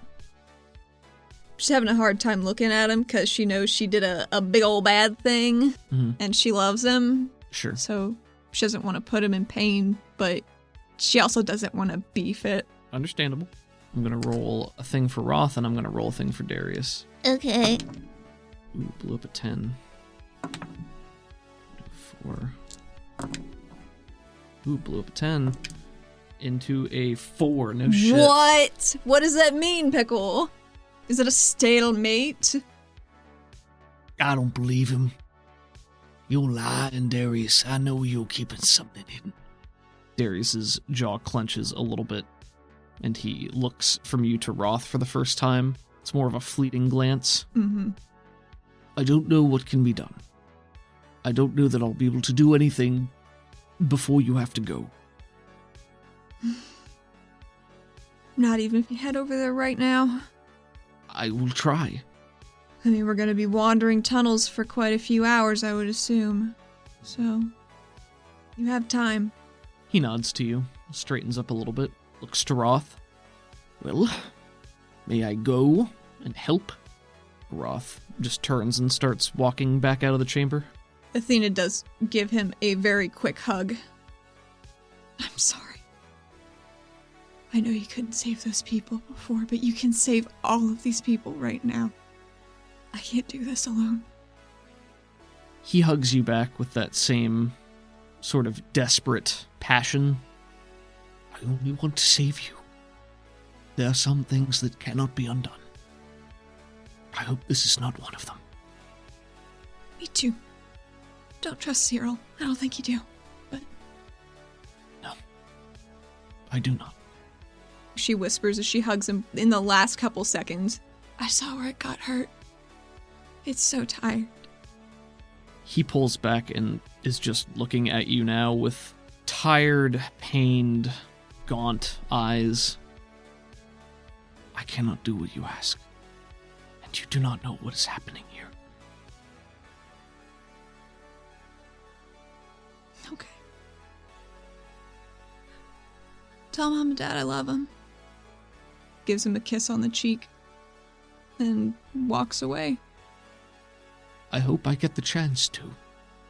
He'll follow you out. Roth is standing there, holding Cyril by one arm, dangling him in the air, and he's talking to several other pacifiers who have appeared from the elevator. And he just says, "You have your orders. Not one toe out of line." And then he snaps his fingers and jerks a thumb at Darius. The pacifiers move and form a square around him. And one of them says, "Well, time to go, curator." And then he throws Cyril onto the ground and says, "Put this one in a cell somewhere. I ain't done with him yet. Regulator Sedaris, you're with me. The rest of you carry on."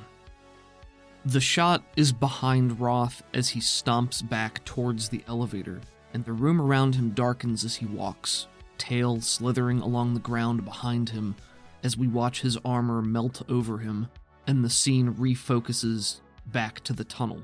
Roth brings up the rear, the group's footsteps muffled by the thin coating of brine on the ground.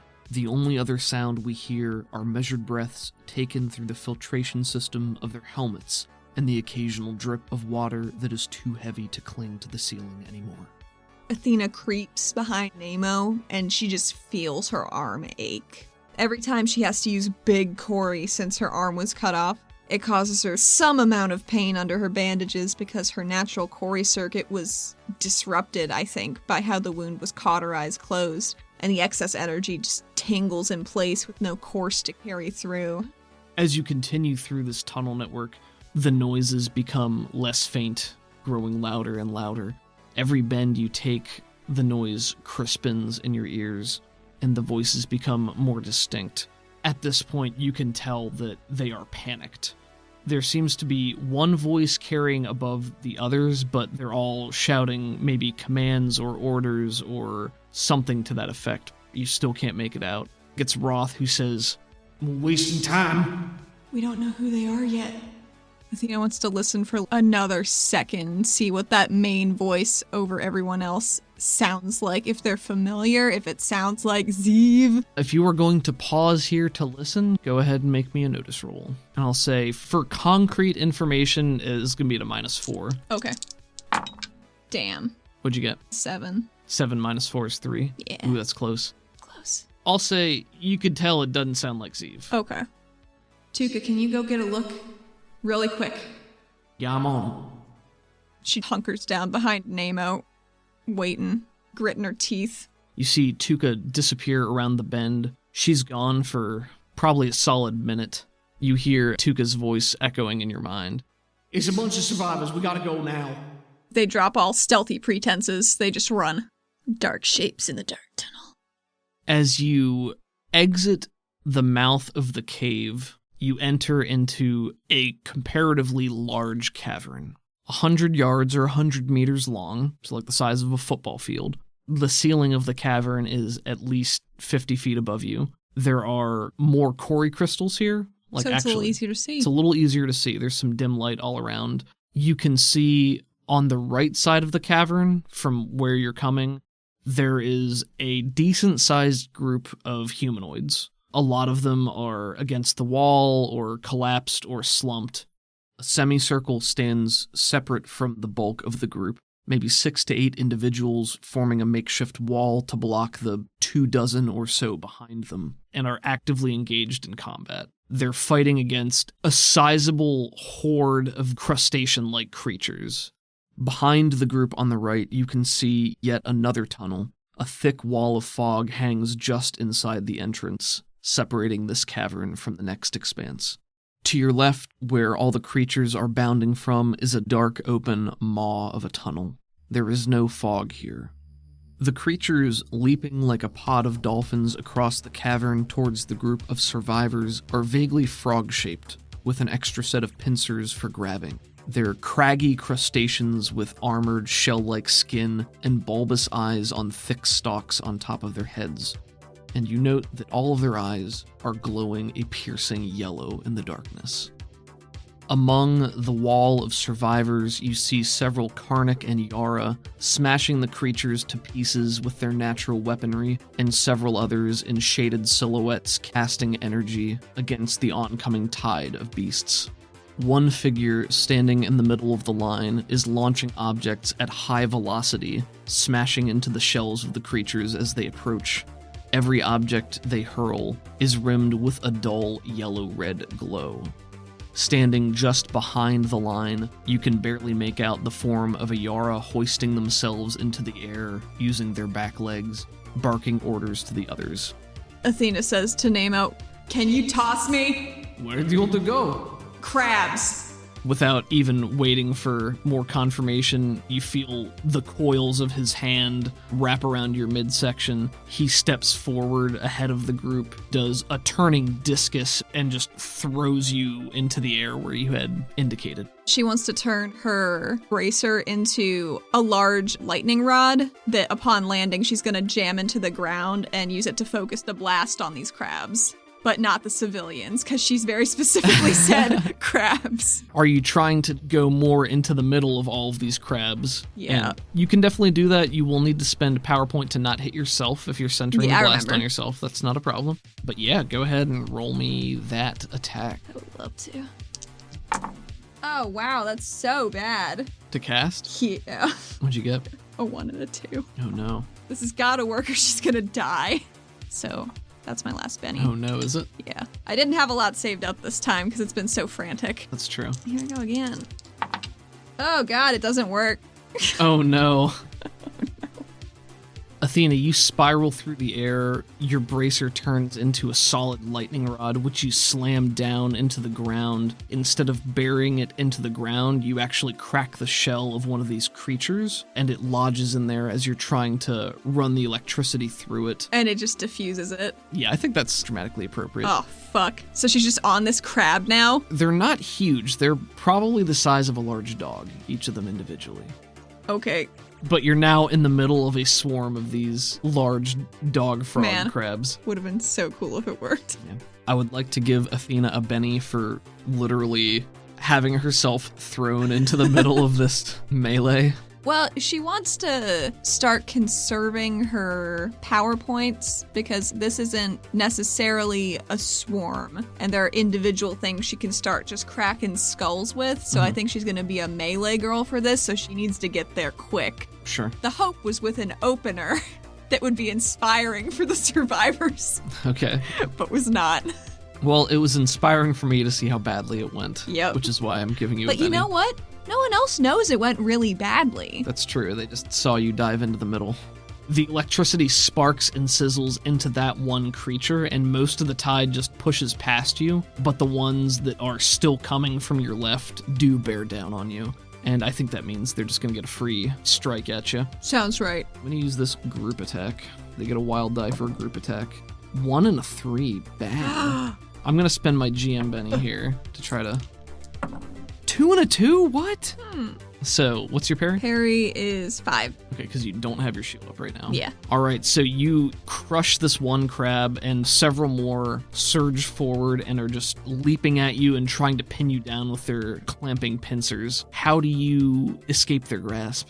She starts swinging around the crab that's still stuck on the lightning rod, and it just batters them away enough. Sure, I like she's that. got it. Maybe she was watching Tuca practice at some point, got it under one arm like a glaive. Ooh, You know that's what I mean? cool. Yeah, I like that a lot. That's really neat. Maybe Tuca will be impressed. I Okay. hope she saves me. I think a dramatic task is probably appropriate for this. When you land in the crowd, I think there are a couple of surprised cries that go up. What is your next move after you manage to not get instantly eviscerated? She mentally screams for Tuca and she says, "Help!" I think your entire group is going to rush in to aid you in this. You hear somebody from the front of the line say, "Reinforcements! We're saved!" She turns while fending off crabs and just nods. You're not For- sure for a if split second. You're not sure if they can see any of this. They might not be able There's to. dim light, but I'd say that instead of being pitch dark, it's -4. Okay. I forget what the terminology for that is, but -4 A little penalty. lighter. So you can see normally in here, but most people, unless they're Karnak, Nakir, or Yara, are going to have harder time seeing. She asks Roth, "I need eyes on that tunnel. I don't know what's coming out of there." Doesn't he do earth stuff? You can? Can he, sense anything going on? Let's make a notice for him. 1 and a 4. Roth takes a clawed hand and slams it into the ground, and you see his talons bearing into the stone. He just says in your head, Whatever it is, it's big. Like a Kaida big or smaller? I don't think it's a kite, but I don't know. Keep me posted.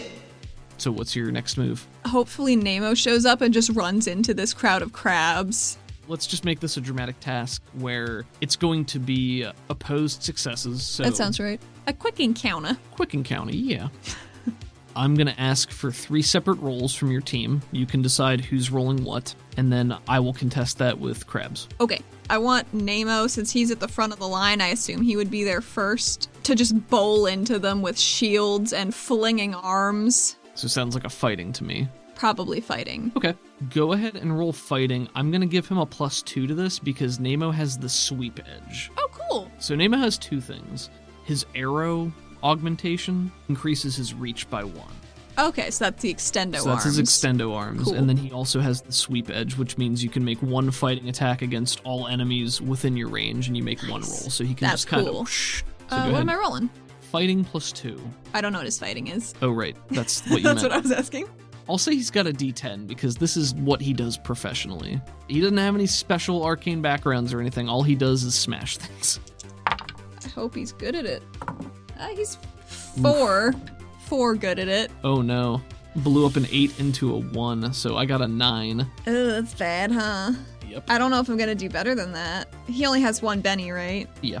I feel like it would be helpful for him to hit these crabs, but that's a pretty substantial roll. I'll let it stand. It's a success with a raise for me, because it's a 9 versus a 4, so I get 2 for that. I'll Benny this.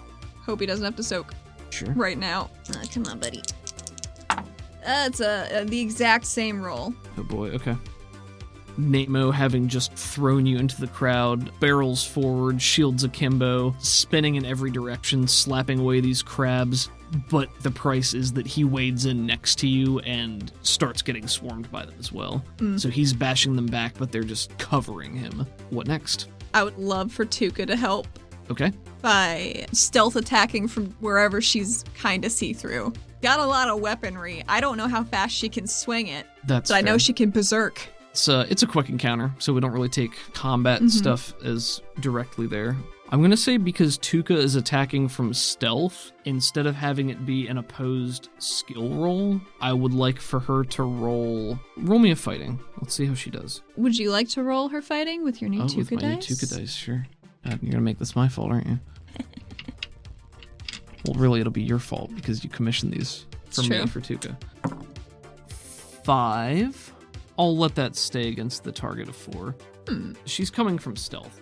Tuca whips out the handle of her Kori glaive, snaps it so that it telescopes out to its full length, ignites the dripping blue blade, and then spirals forward, swinging it in every direction, and you see parts of crabs go flying. What's your last roll going to be? It's gonna be Athena because she's in the shit. I want to use her shape metal to spin her shield in very tight, very sharp circles. Like a fucking buzzsaw or something? Basically. That's pretty cool. Okay, that's probably going to be an essence roll. You can control it by default, but I would like for you to make your essence roll. Oh, bad. Yeah, it doesn't work. What did you get? 2 and a 3. 2 and 3. Let's see how they do.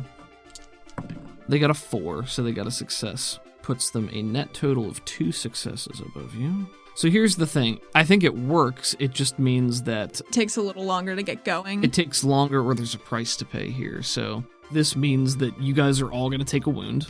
Just can't soak it. You're just all going to take a wound. And that some of the crabs are going to continue breaking through the line and swarm over the survivors.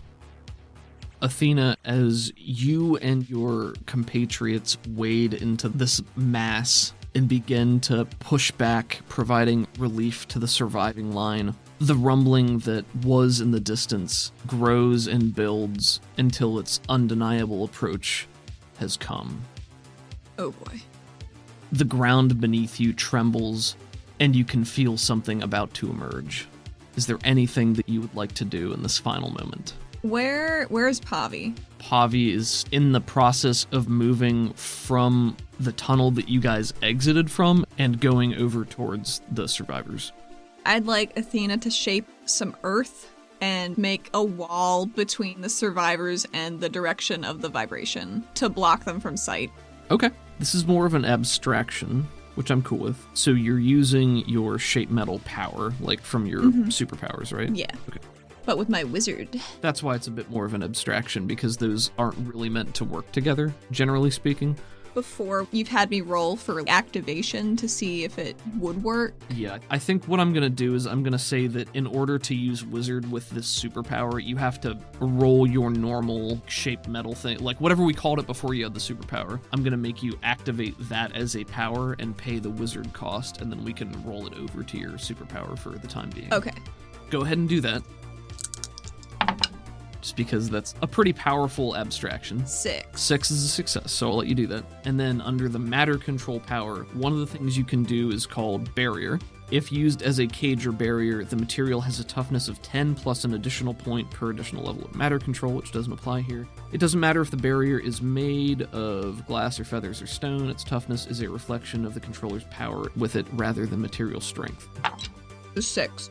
I do need to use this one Benny to get some more points. Are you out of power points? Fuck, really? Yeah. Are you out of bennies I again? have one Benny. Okay. I got 4 points left. Okay. It's gonna be great. So tell me what it looks like when you activate this ability. It would have been a lot easier for her to make a really nice wall if she still had 2 arms, but what she has to do now is she runs towards the group of survivors wading through crab bits and does a windmill motion with her one arm, and as she does it, it scoops earth out in a divot to catty corner them off. Not block them Sure. from, like, escape, but from sight. Like are a you- liquid wave. It hardens. I think that's really cool. Are you putting up the wall in front of their battle line, or is it just the people that they are trying to protect? She'd try to get all of them hidden. Okay. Probably let 1 or 2 crabs in, but that's more doable. Wall goes up along with many cries of surprise, and that is your final act before the ground erupts. It's on what we had previously been calling the left side of the cavern, which is now in front of you, I presume if you're facing that direction. Yeah.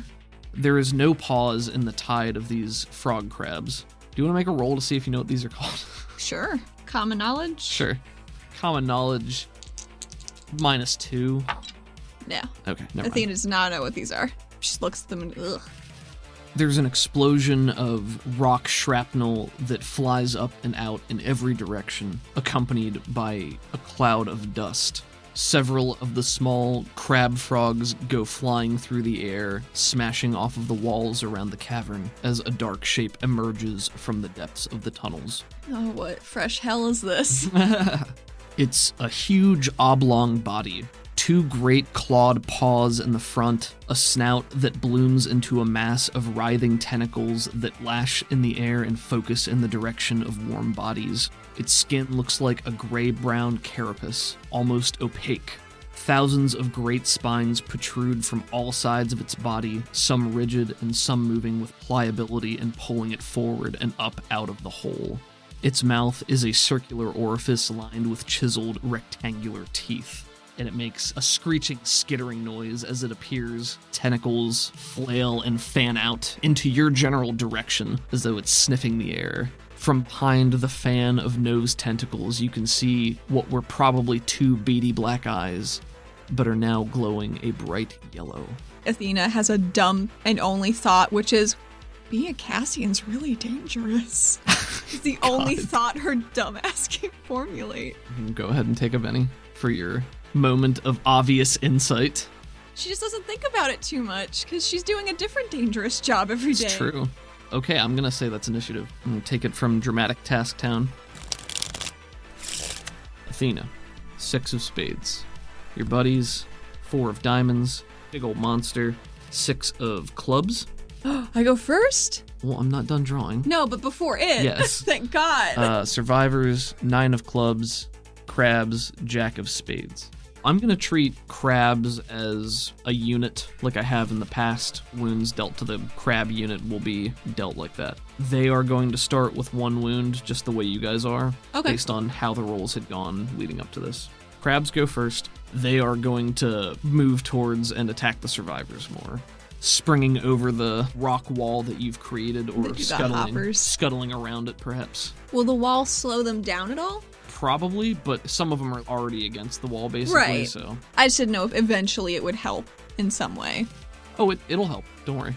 You can't see anything, but you see some of them start to spring and skitter up the wall, or else try to go around. But a bunch of them are now at the wall, moving past you. Next up are survivors. Let me make a roll behind the scenes for them. Okay.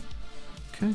You hear more shouts and cries behind you as they push back against the crabs that are leaping over the wall. There are probably some flashes of light, sound, crunching, splintering carapace, squelching noises, the occasional cry of pain. Are the noises behind the wall skewing towards crab pain more heavily than At this citizen point, pain? Yes, at this point, Okay. yes. Next up is Athena.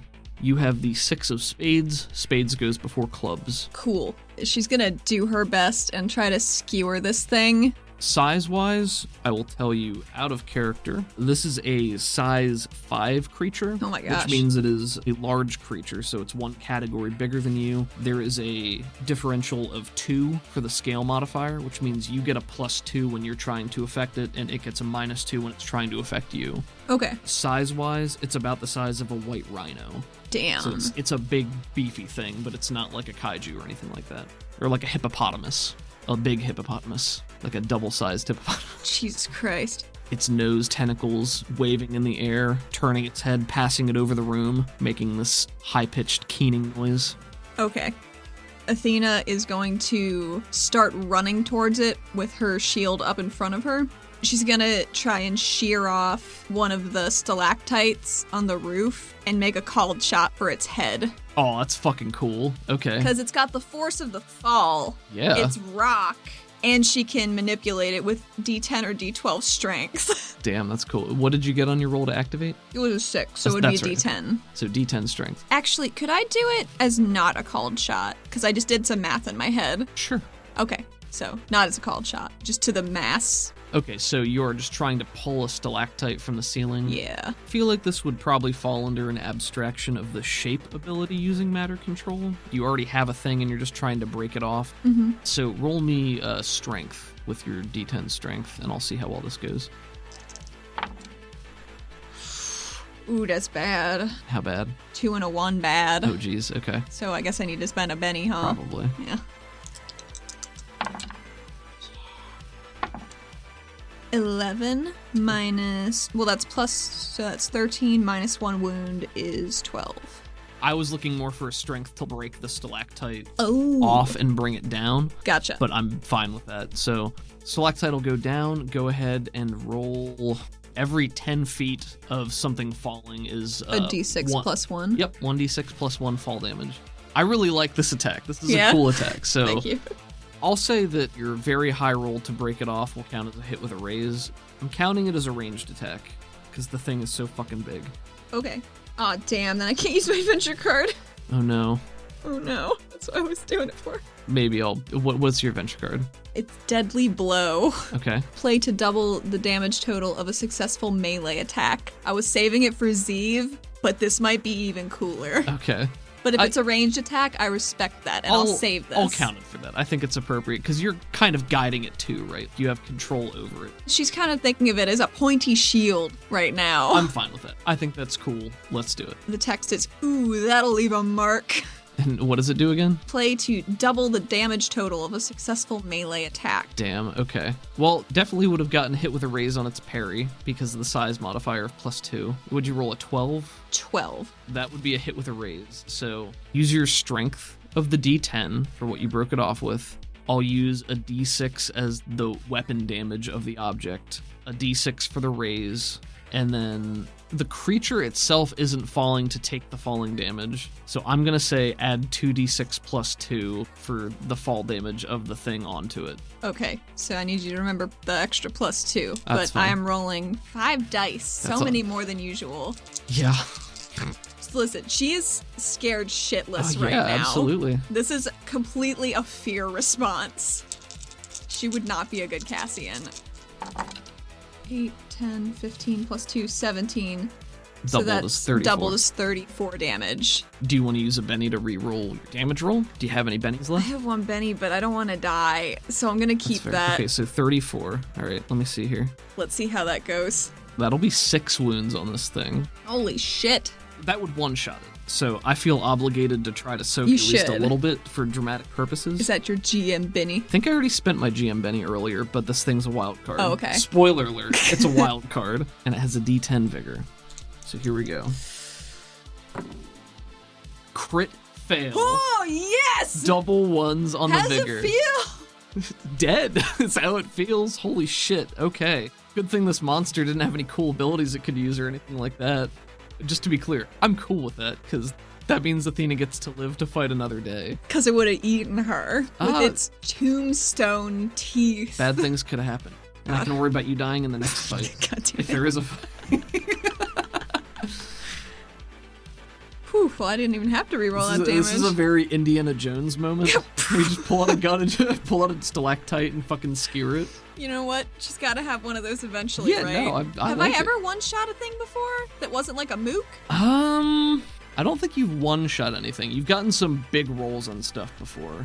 All right, yeah, so I rolled a crit fail on my soak with that creature's, one of its 2 bennies. Could I have something cool happen with Jinx regardless? Sure. I don't know what it would be. What do you think? What would be spectacular? Maybe it tries to rally and go up, but it just sinks the rock further into its body and then it just dies. I like that, okay. So what does it look like when you break off this stalactite to bring down on the creature?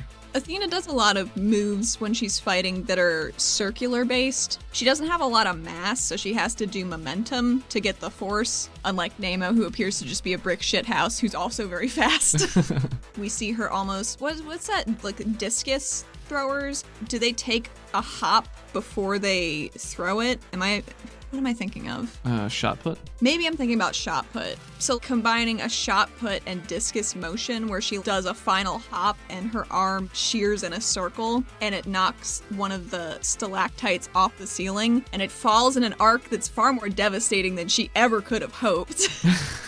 Where does it hit it? As this creature is sniffing with its nose tentacles, spoiler alert, it's part mole, so Really? it has infravision and it can sense heat in the darkness, and that's how it sees. Oh, thank God. I So- put up that wall. Exactly. That rock wall. Yeah, that was. Yeah, see, moments like that are really cool because I'm sitting here like, this could be really, really bad in a lot of ways because this thing could easily start grabbing and killing people. Mm-hmm. But then you put up the wall. This thing would not have even been able to see them. Very cool. Mwah. Did I give you a Benny for that? Because I should have. Well, I mean, I'll take Well, one. okay, so I'm retroactively giving you a Benny for your cool idea that you didn't know would have such a huge impact and ended up not having a huge impact because you still just one-shot it. Anyway.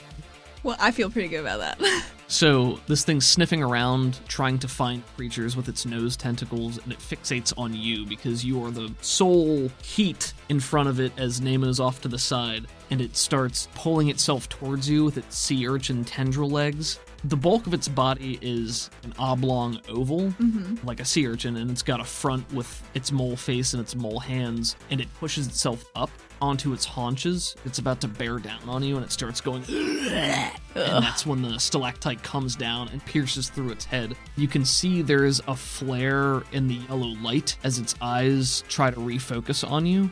It takes another stuttering step forward, gouging into the earth with its claw, trying to get closer to you before it shudders and then collapses into a heap. There's a splinter of bone as the stalactite impales its way into the creature's skull.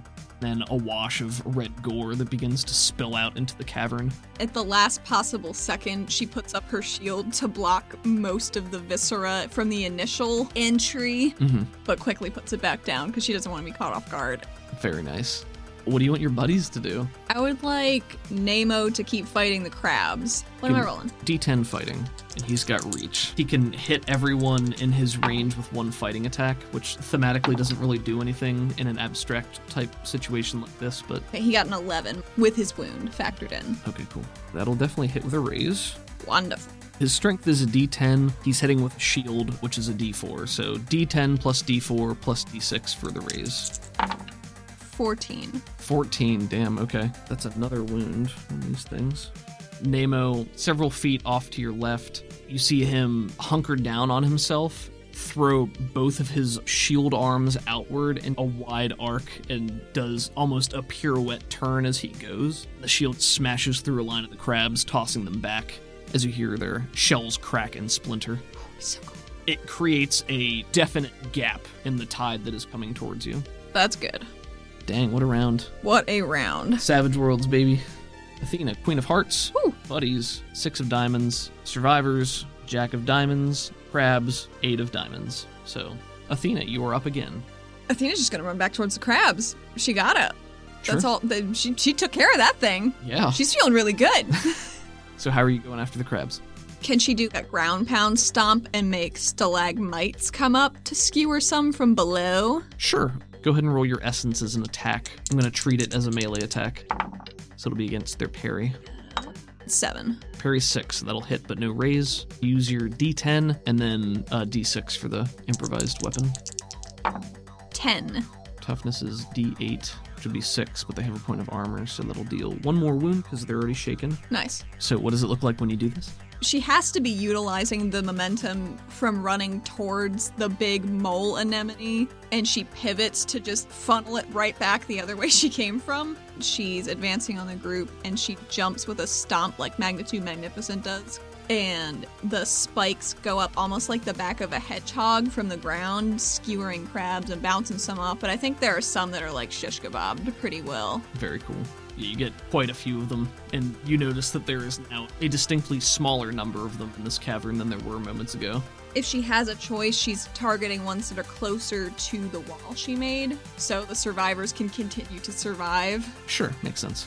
Survivors are up next. Let's see how they do. Boop. 7 is good enough. Just good enough. You hear some more sounds coming from the other side of the wall.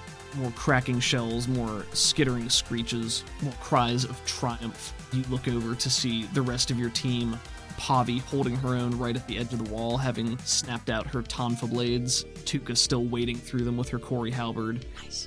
Roth, following suit with you, had stomped the ground to create a crag in the earth, swallowed some of them up. Teamwork makes the dream work, Pickle. That's the end of combat. We just get a short montage of you guys cleaning up the rest of these creatures, any that still remain, until finally there is silence in the cavern, aside from people talking on the other side of the wall. The silence is broken by one solitary whew.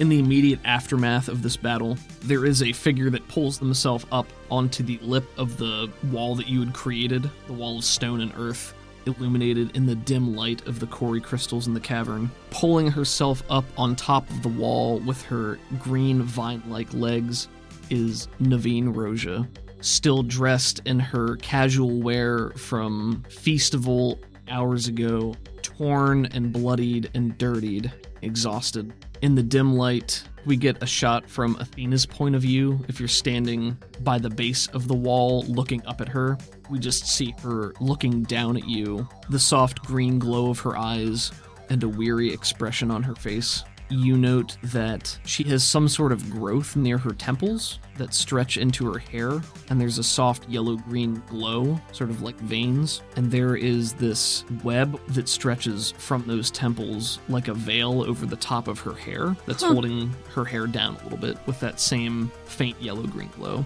And she sees you, jumps down off of the wall, takes 2 steps forward, and throws her arms around you. Oh. Athena, she hugs her back and says, I didn't know you were a vegetarian. Because the last thing she said to her was veggies, huh? And she felt very bad about that. Sure. She pulls back and blinks at you in surprise, and then lets out one of those exhausted laughs when you don't even have the energy to filter your reactions to anything anymore. Right. It's good to see a friendly face. Well, we got a couple more. So let's group up. As you're in the middle of that statement, both of you are hit with the force of a small train as Pavi bounds her way from the end of the wall over to you and tackles you in a big hug. Athena allows herself to be crushed against Roja by Pavi and holds them both as close as she can before reaching out to the Inquisitor, tired and relieved. Send a rescue squad. We have survivors.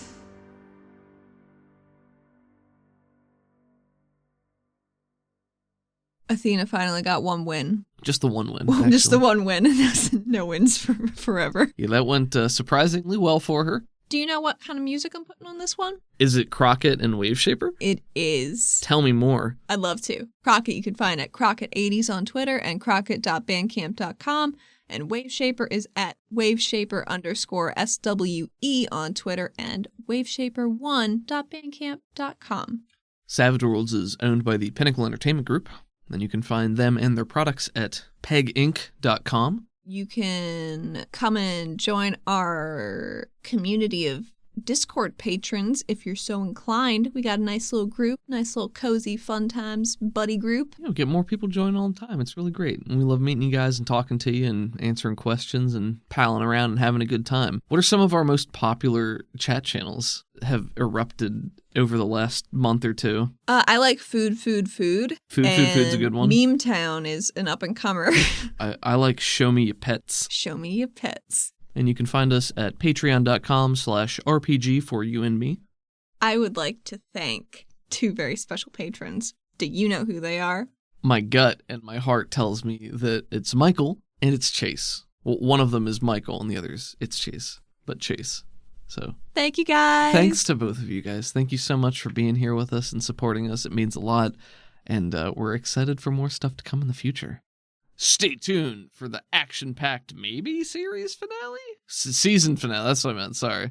For the Giving my heart a flutter. Well, I mean, it kind of depends on how bad you beef it. Not sure when next episode's going to be up. Maybe it's a week, maybe it's 2 weeks. Just depends what the schedule is like. We got to finish our recording and get everything cleaned up together, and we want to make sure it's quality content for y'all, so we will get it to you as soon as we are able. Probably have a season break after the next episode drops. Maybe have some stuff to do in the interim while we figure out where to go, depending on what Allie/Athena does, because that can always change the trajectory of the future, and I'm always excited to see what happens. So I hope you guys are as excited as I am, and we'll see you again soon. Oh, I'm putting outtakes after this one, so stick around. Enjoy. Bye, guys. Bye.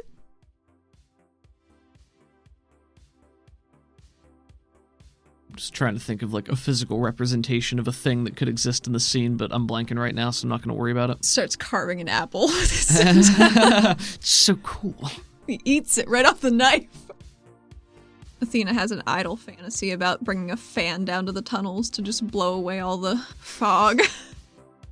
Could I have asked the green stuff about one more thing? I think she conjures up a... No, damn it! When you get out of the water, Roth is eyeing you pointedly. Me? I didn't say anything. But yeah. Let's go save everyone. I'll be right behind you. And I'll soak all the damage, just for you. Don't get too far ahead of yourself. There are more sponges here than normal. I thought this was a private conversation.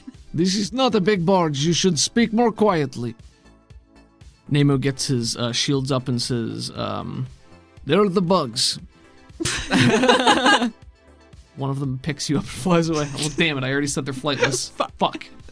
That one's on you. Well, they're super strong. They start dragging you away. Just That would actually be terrifying. That would be so scary. Oh, God. They get Roth so she doesn't have to deal with any of her consequences. Wait for all this to blow over. Could you imagine if that was her stupid master plan, just hoping something eats him? Eats Roth. Something might. Hey, if you want to murder the Arbiter, I'm not going to tell you can't. It would be bugs that murdered the Arbiter. I think that's a character naming failure for me. Roths. Roths. Roths. Yeah, it's just hard for me all. So you gotta say it like a lizard, like Roths. You've activated my crab card. Good. A crabby mistake. Rubs her palm on her thigh really quick to get some friction going, and we see her on Tuka's thigh? No, on her own thigh. This ain't really the time. Flattered and all, but I don't think it's gonna work. Regular katana-looking sword on her back. Does it have a ribbon on it? A ribbon? No, yeah, it doesn't have a ribbon. Damn. Did I draw it with a ribbon? I don't think I did. I don't think you did. I gotta check now. 1 sec. I just think it looks pretty.